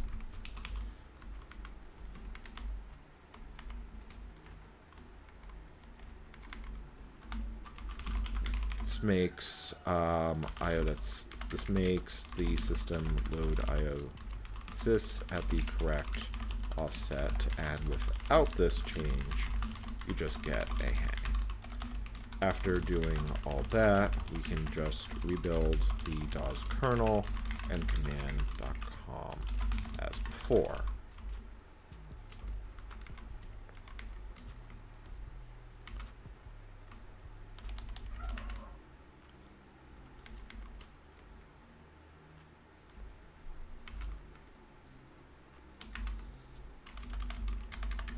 And reboot. We can quickly see that the copyright messages... I actually haven't looked at ver under this version. Let's look. Okay.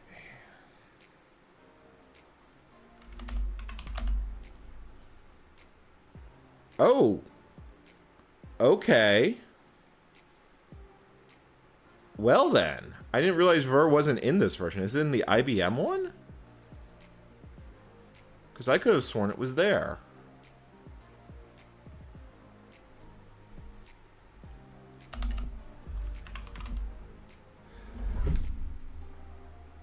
So ver is not a command on this version.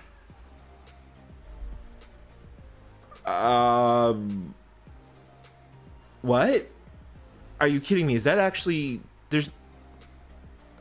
That's a built-into command.com. Is it something else in this version?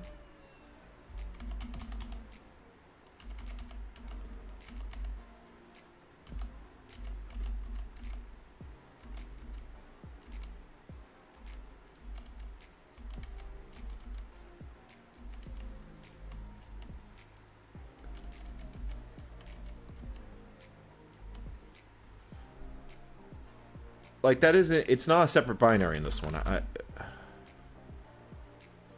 No.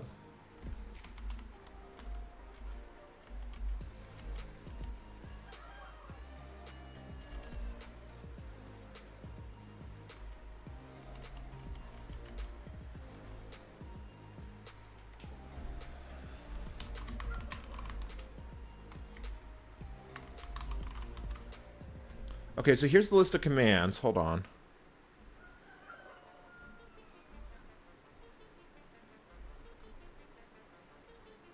It's not there. Hold on. Does the IBM... Does the source code that we build... If we go to the self-built source code...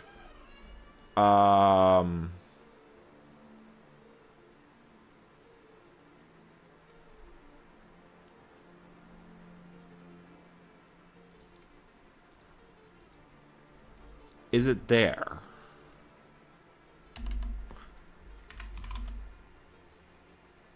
No, it is not. Okay.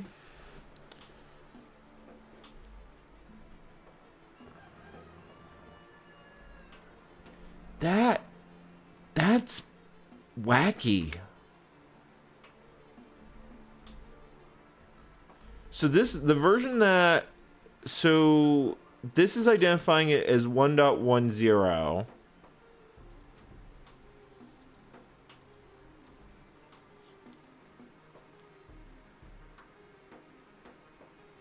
And this version identifies itself... Oh, wait, this is a 2.0 disk. I put the wrong disk in because I'm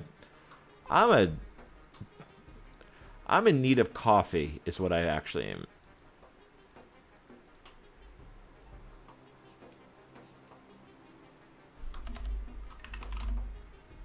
Okay, good. So I'm not losing my mind. That command does not actually exist. Alright, so let's go back to the script and let me do some quick and dirty edits. Have completely changed. Completely changed with the system now referred to as Microsoft DOS 1.25. I do believe that's what it says.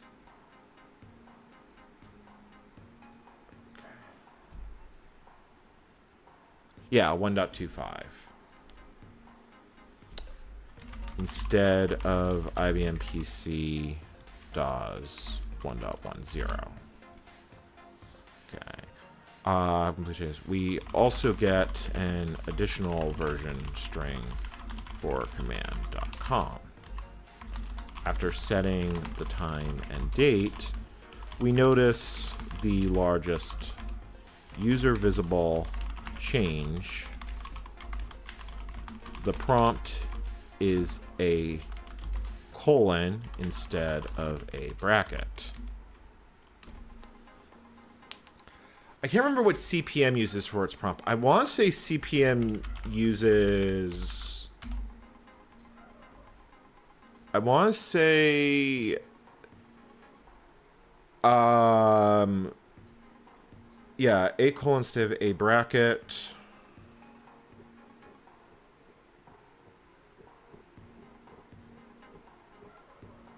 Instead of the CPM mask. Yeah, so CPM actually... Yeah, CPM, from what I can tell looking at these screenshots, was always a bracket. Even on the old ones. Yeah, that's what I thought. I don't know if I actually want to reference this.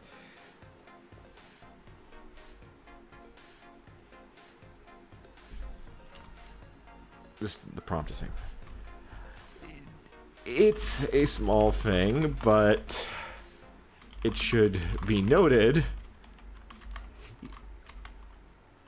This, I think, actually makes more sense than a bracket. And rather notably, this, like, how do I refer to that the IBM version has a CPM-ism versus not?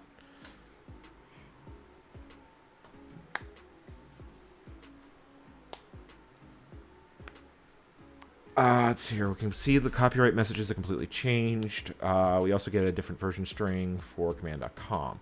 After saying time and date, we know the largest user will change. The prompt is saying, I mean, it's a small thing, but this is ironically one of the few changes that makes Microsoft DAWs not look like an obvious CPM knockoff, since CPM uses the same type of prompt that IBM wanted. The other two things to note, there are two other things that change, and both of them are less than obvious. Let me pop back into IBM DAWs for a moment to demonstrate this next one. Most people are probably aware that on DAWs, just like you can do in modern Windows, you can hit F3 to repeat a line, or F1 to copy a key. Let me see what else we've got here. I'm going to have to like lay a hand cam to show how this actually works. Oh, fuck. That is going to be an irritating amount of video editing.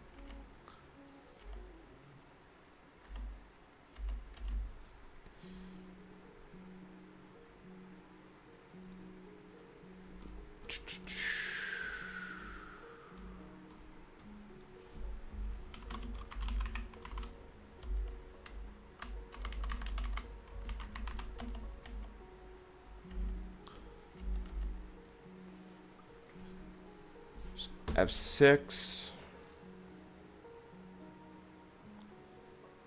Escape character is F7. I'm not sure what the escape character is used for.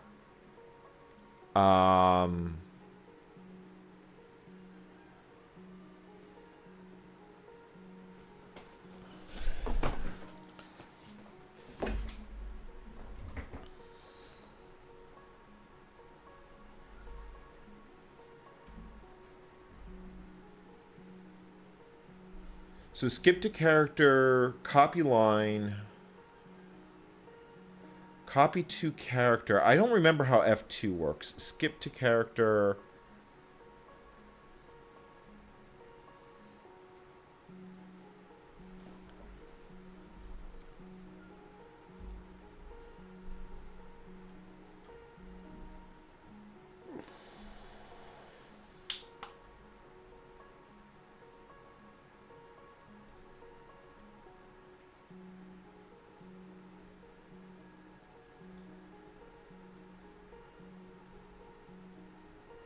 Okay.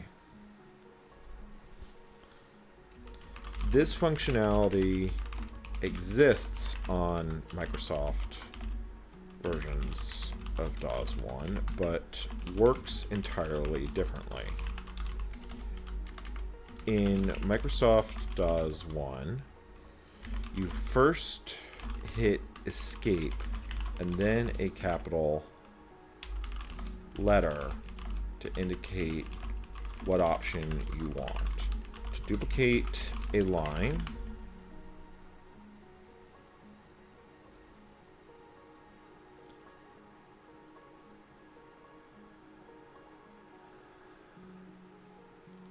actually it's probably easier to show this on screen than not. So this functionality exists in DAWs 1 but works completely differently.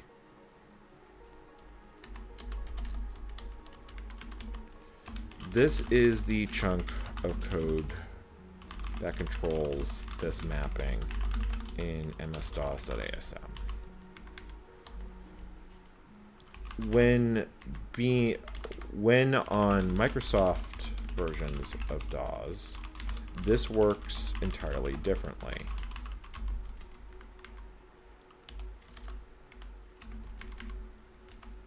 You hit escape and then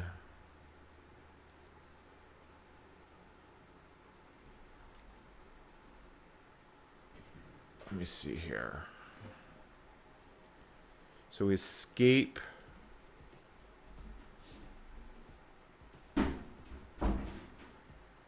So if I want to copy line on this version, it's escape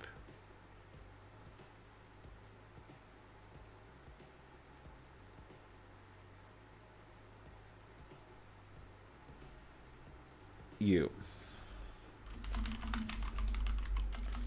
This change actually makes a lot of sense. On IBM keyboards included function keys, but at the time, function keys weren't an omnipresent computer function. Weren't omnipresent. Yeah, so the other changes I noticed is that the COM1 mapping doesn't exist in Microsoft DAWs, so I'm going to have to note these. Chunk of code that controls these mappings is in ms-dos.asm. When on, this works entirely differently, duplicate line, but function keys weren't omnipresent. So Microsoft's mappings only use standard ASCII command line, ASCII functions. However, there is one small bit of functionality that's present in the Microsoft version versus the IBM one. If I hit escape and then capital E, I kill. So actually there's two different ones here. There's kill line and then re-edit line. So I don't remember how F5 actually works.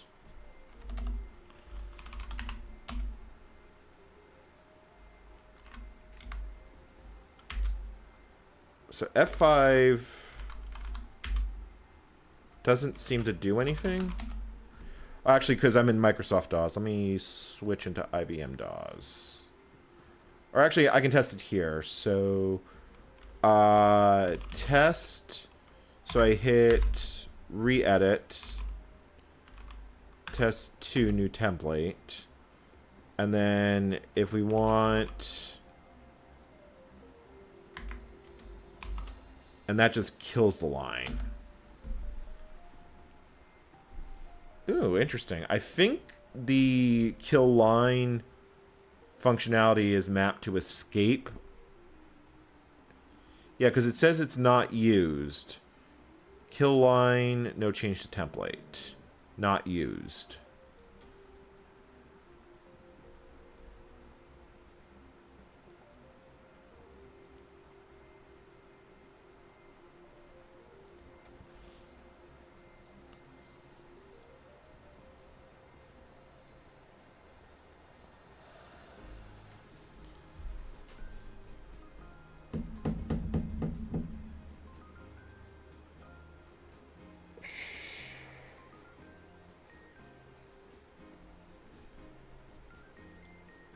Or omnipresent. If I skip capital E.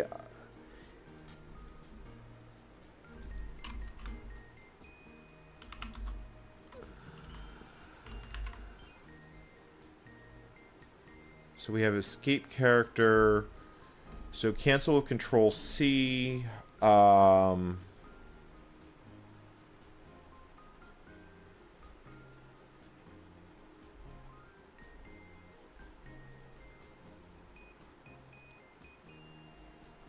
God, this is gonna suck to edit. I'm already sitting here and I'm kind of really not enjoying it. Microsoft version, if I hit escape.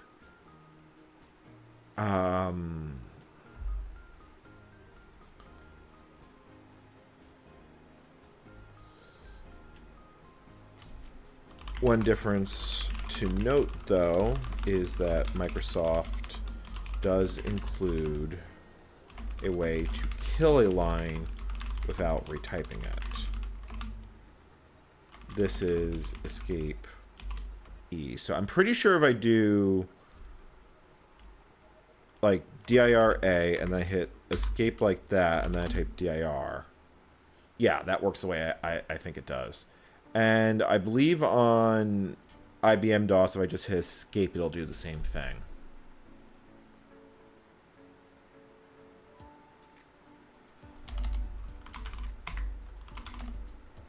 Yeah.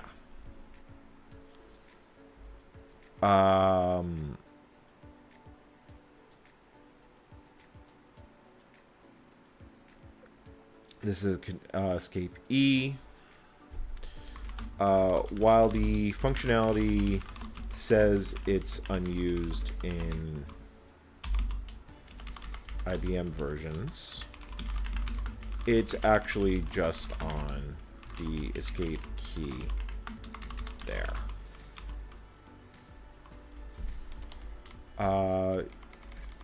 Features. This would have also made using DAWs with a teletype much more viable than not, although teletype printer or with a teletype much more viable, which was similar to how or non-PC glass terminal. Yeah, I could just say standard ANSI features. This would have actually been valuable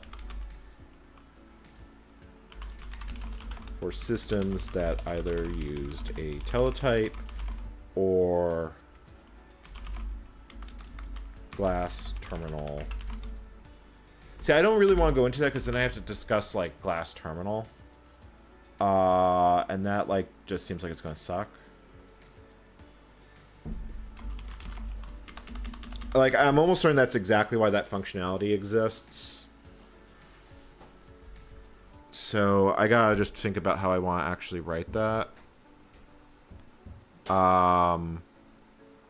So yeah.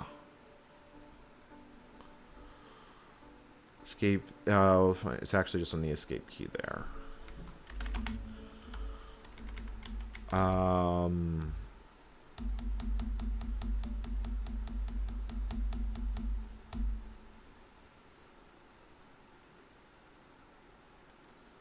Yeah, it's weird how cancel is mapped to Control X. It's like, does that work in the IBM version? Like, if I do Control X E,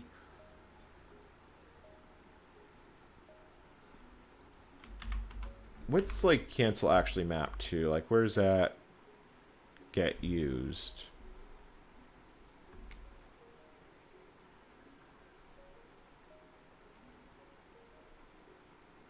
Okay, so on the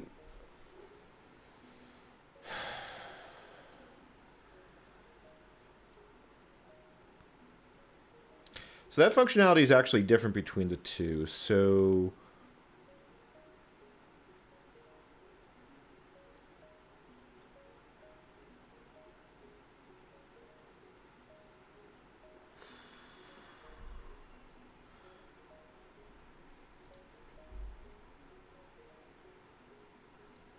actually, I'm just going to strike that line because while the source is a little bit confugly, the functionality does escape elsewhere.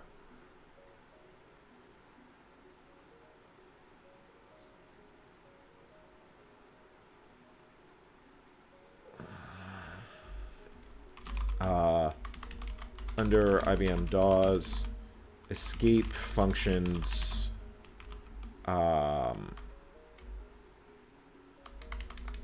There are a few other similar mapping issues, but by and large, this is the biggest one. As far as other visible changes, there are two, and both are extremely minor. The first one is the message when command.com is needed is rephrased slightly under DAWs 1.0, Microsoft DAWs 1.0 to say to actually there's three.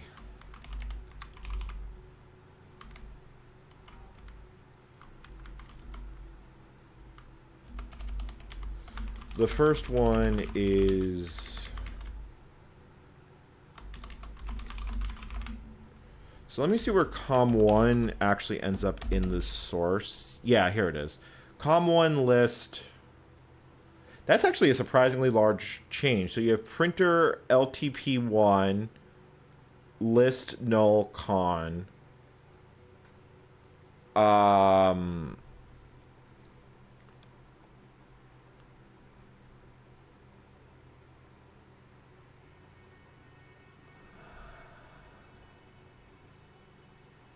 That actually is not a nothing burger change. I just don't know what to say about it.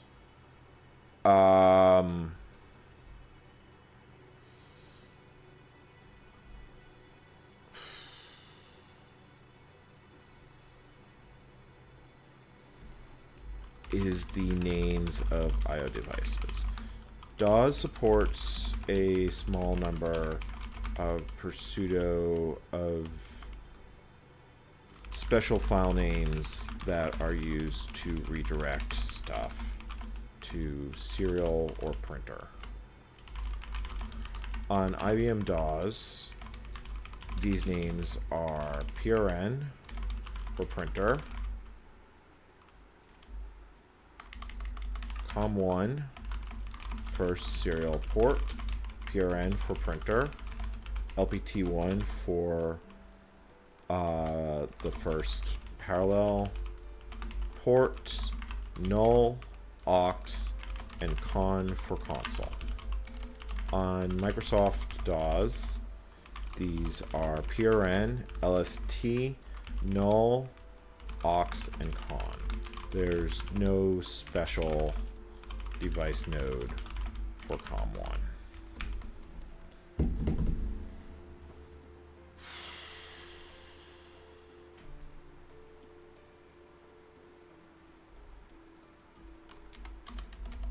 Alright, that one's easy enough. I can just put up that. The second is a slightly different message involving when command.com needs to be loaded off a disk. It just changes it from drive A to drive A in the IBM version to default drive in the Microsoft version. Third, and probably the most obscure, is a very small change to how delimiters work. Now, to explain this one, I'm going to have to show you some cursed copy commands.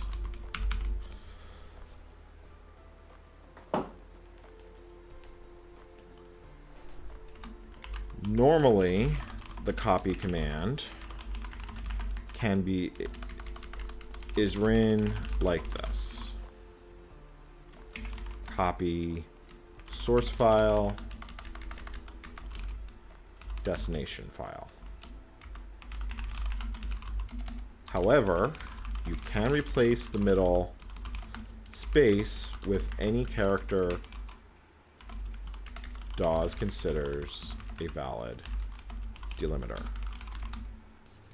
So you can type copy file1 equal file2, and it will copy file1 to file2. I had this behavior is not documented in the DAWS 1.0 manual as shipped by IBM. There's actually quite a few characters that are valid here, but the point remains.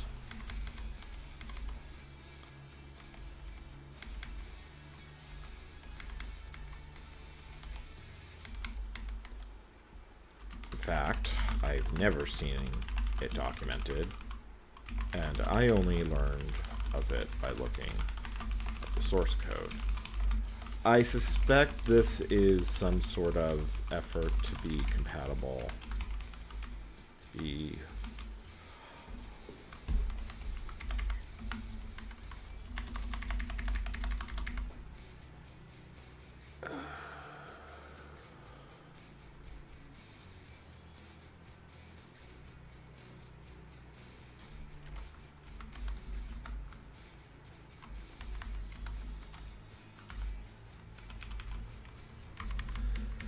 Place most of the middle space with any character DAWS considers a valid delimiter.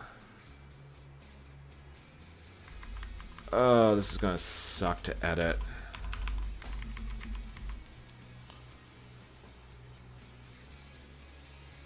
This behavior is not documented in the DAWS 1.0 manual shipped by IBM. I've never seen it documented looking at the source code. This, in fact, works with DAWS 6.1 and probably also works in Windows 95, 98, and ME. It does not work on NT.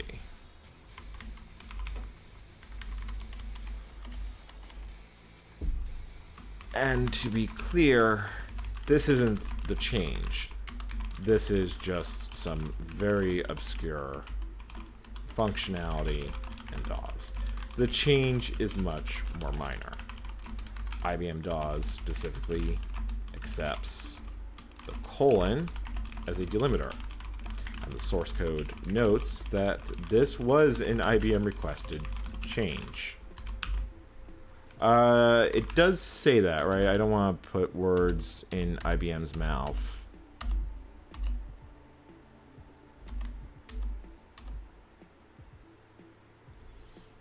Yeah, I mean that. I think I can say. Yeah, I think I can say that.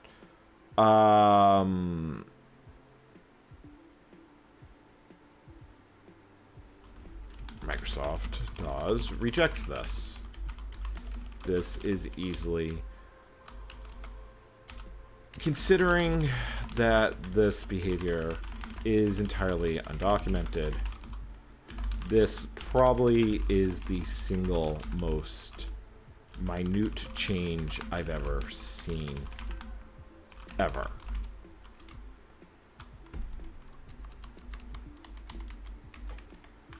Likely because the colon is already used as a drive separator. And it's likely good practice not to reuse that. Not that IBM cared.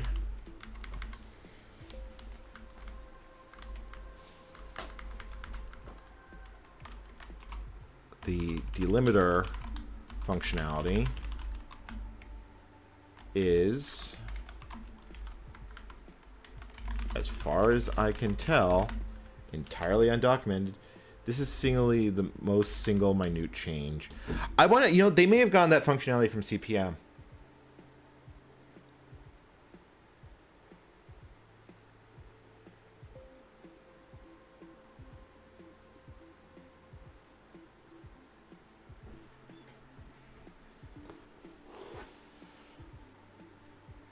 That makes sense because remember, CPM uses pip. If CPM's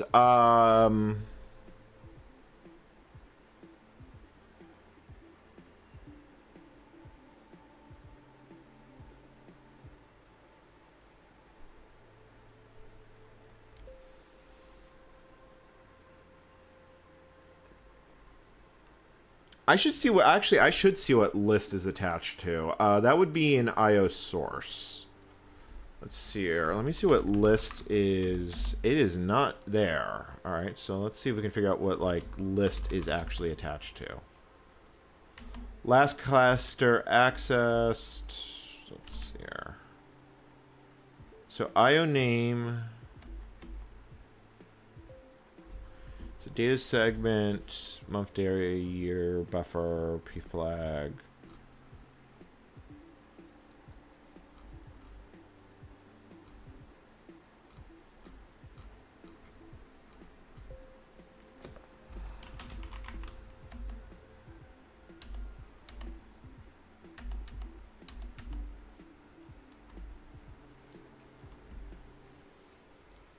Yeah, I don't know what list is attached to. It would be defined in IOSys if it's here, but I don't see it here.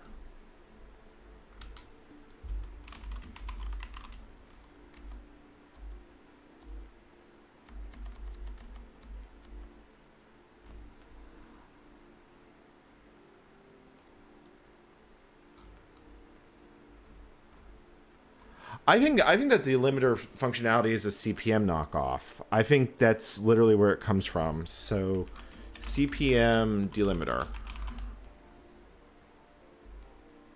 Yeah, that's where it comes from.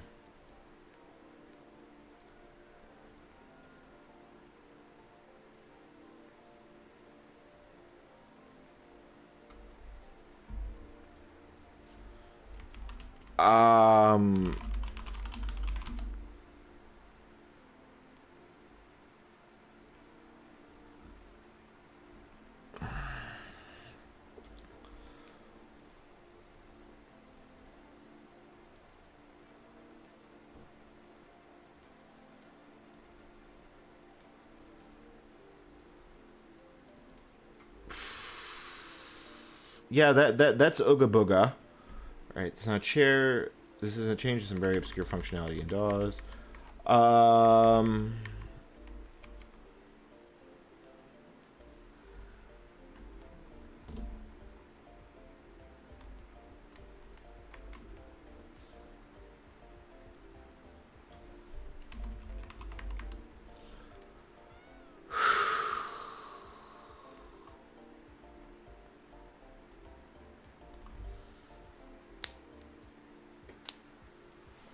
Let's see here. Seconds more change. Let's see here. Now documented. I've only learned it by looking at the source code and probably works. what makes this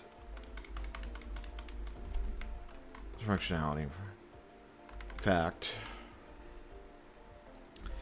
in fact, this functionality is once again ripped right out of CPM. The delimiter functionality is implemented on DAWS's FPC ABI, and CPM also used delimiters to split paths. For example, under CPM, the pip command is used to copy files. Unlike DAWs, pip takes the destination first and source second, but you use an equals, use any valid delimiter to split these two in half. Copy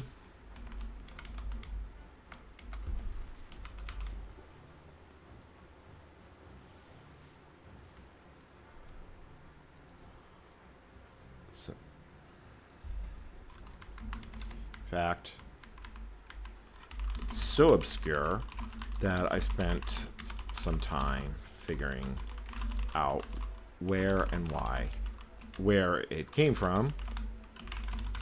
And the answer is, once again, CPM.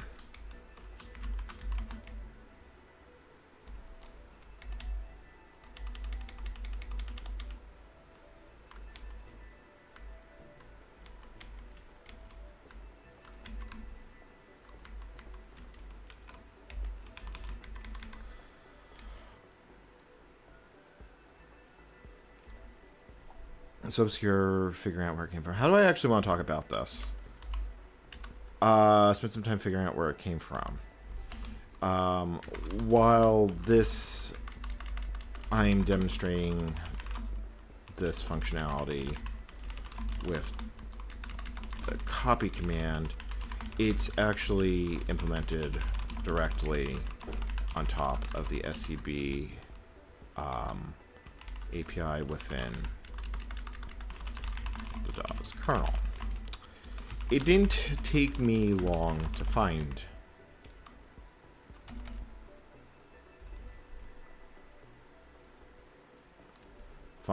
where it came from. If you guessed CPM, you'd be completely right. I'm gonna have to go install CPM on something.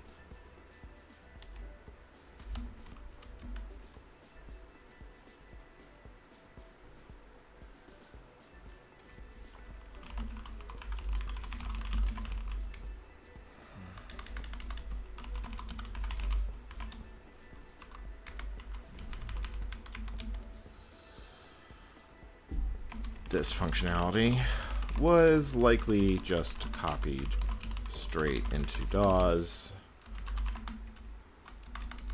right out of the CPM programming manual. However, this isn't the actual change made to as requested by IBM.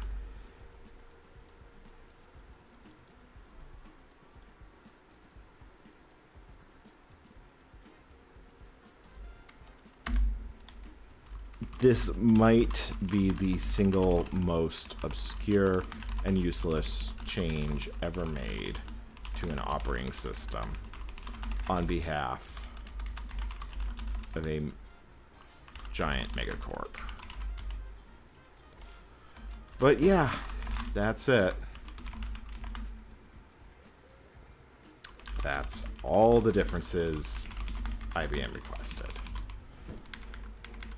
And then we can just strike that there, leave that like that.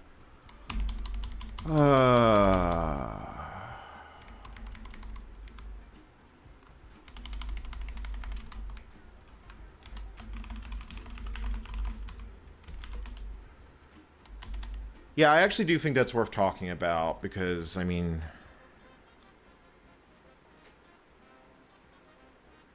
Yeah, that could easily be a holdover from 86 DAWs.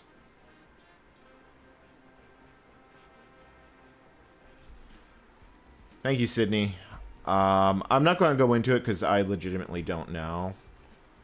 Slightly different needs to be loaded off the disk. It just changed.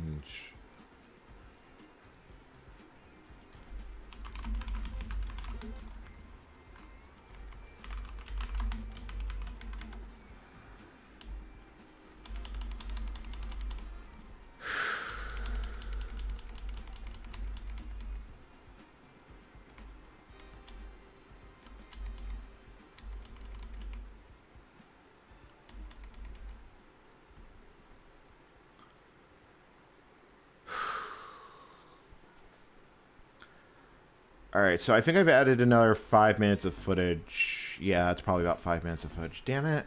I was trying to make this video smaller, not longer. But fuck it. It's easy enough. Knock off a CPM all the way down, including its basic architecture. I wonder if I should add a note about CPM's source code that it wasn't stolen.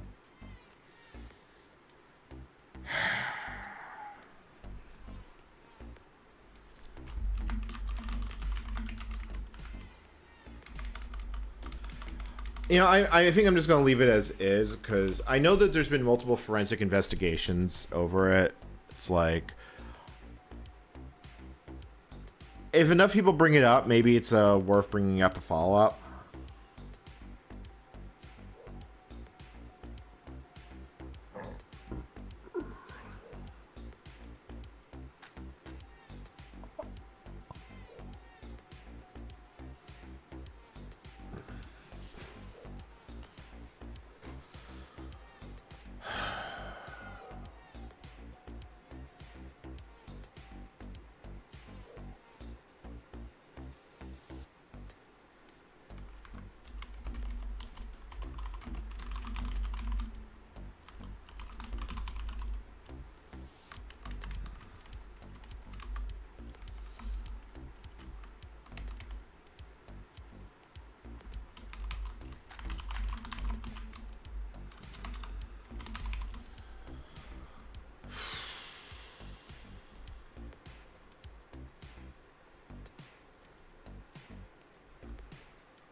Yeah, I think that's everything I need to cover. Okay, so that probably means I have another day of video editing. I don't want to do that.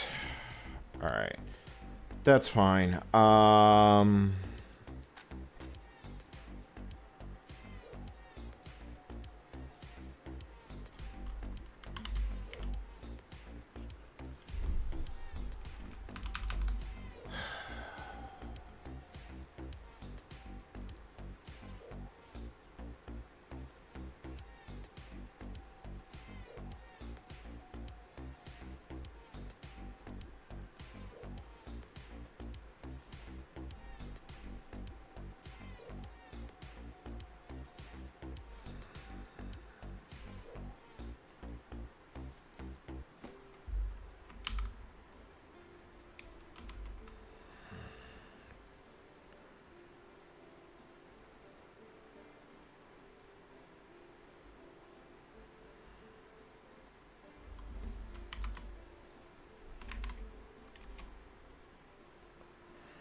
Yeah, I gotta rewrite this section. As far as user applications and compatibility go,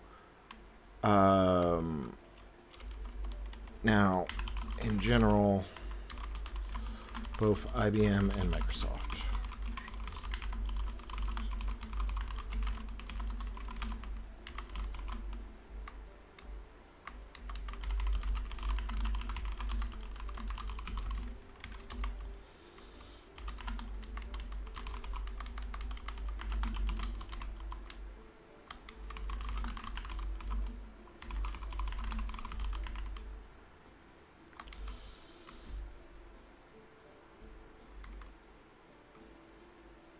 Microsoft versions. That said, at least here in DAWs 1, there are some rather notable user visible changes.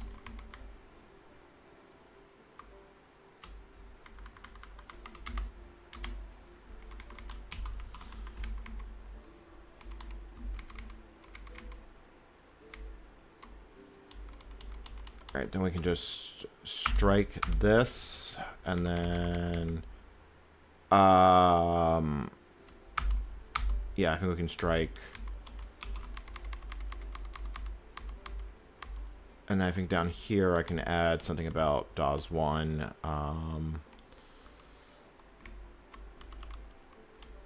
Yeah.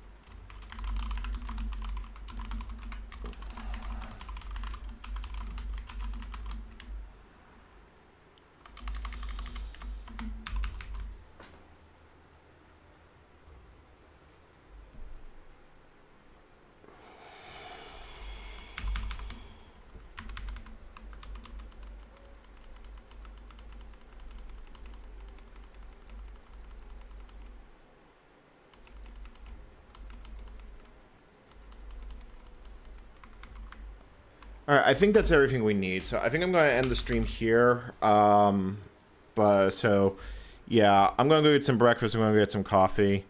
Thank you all for tuning in.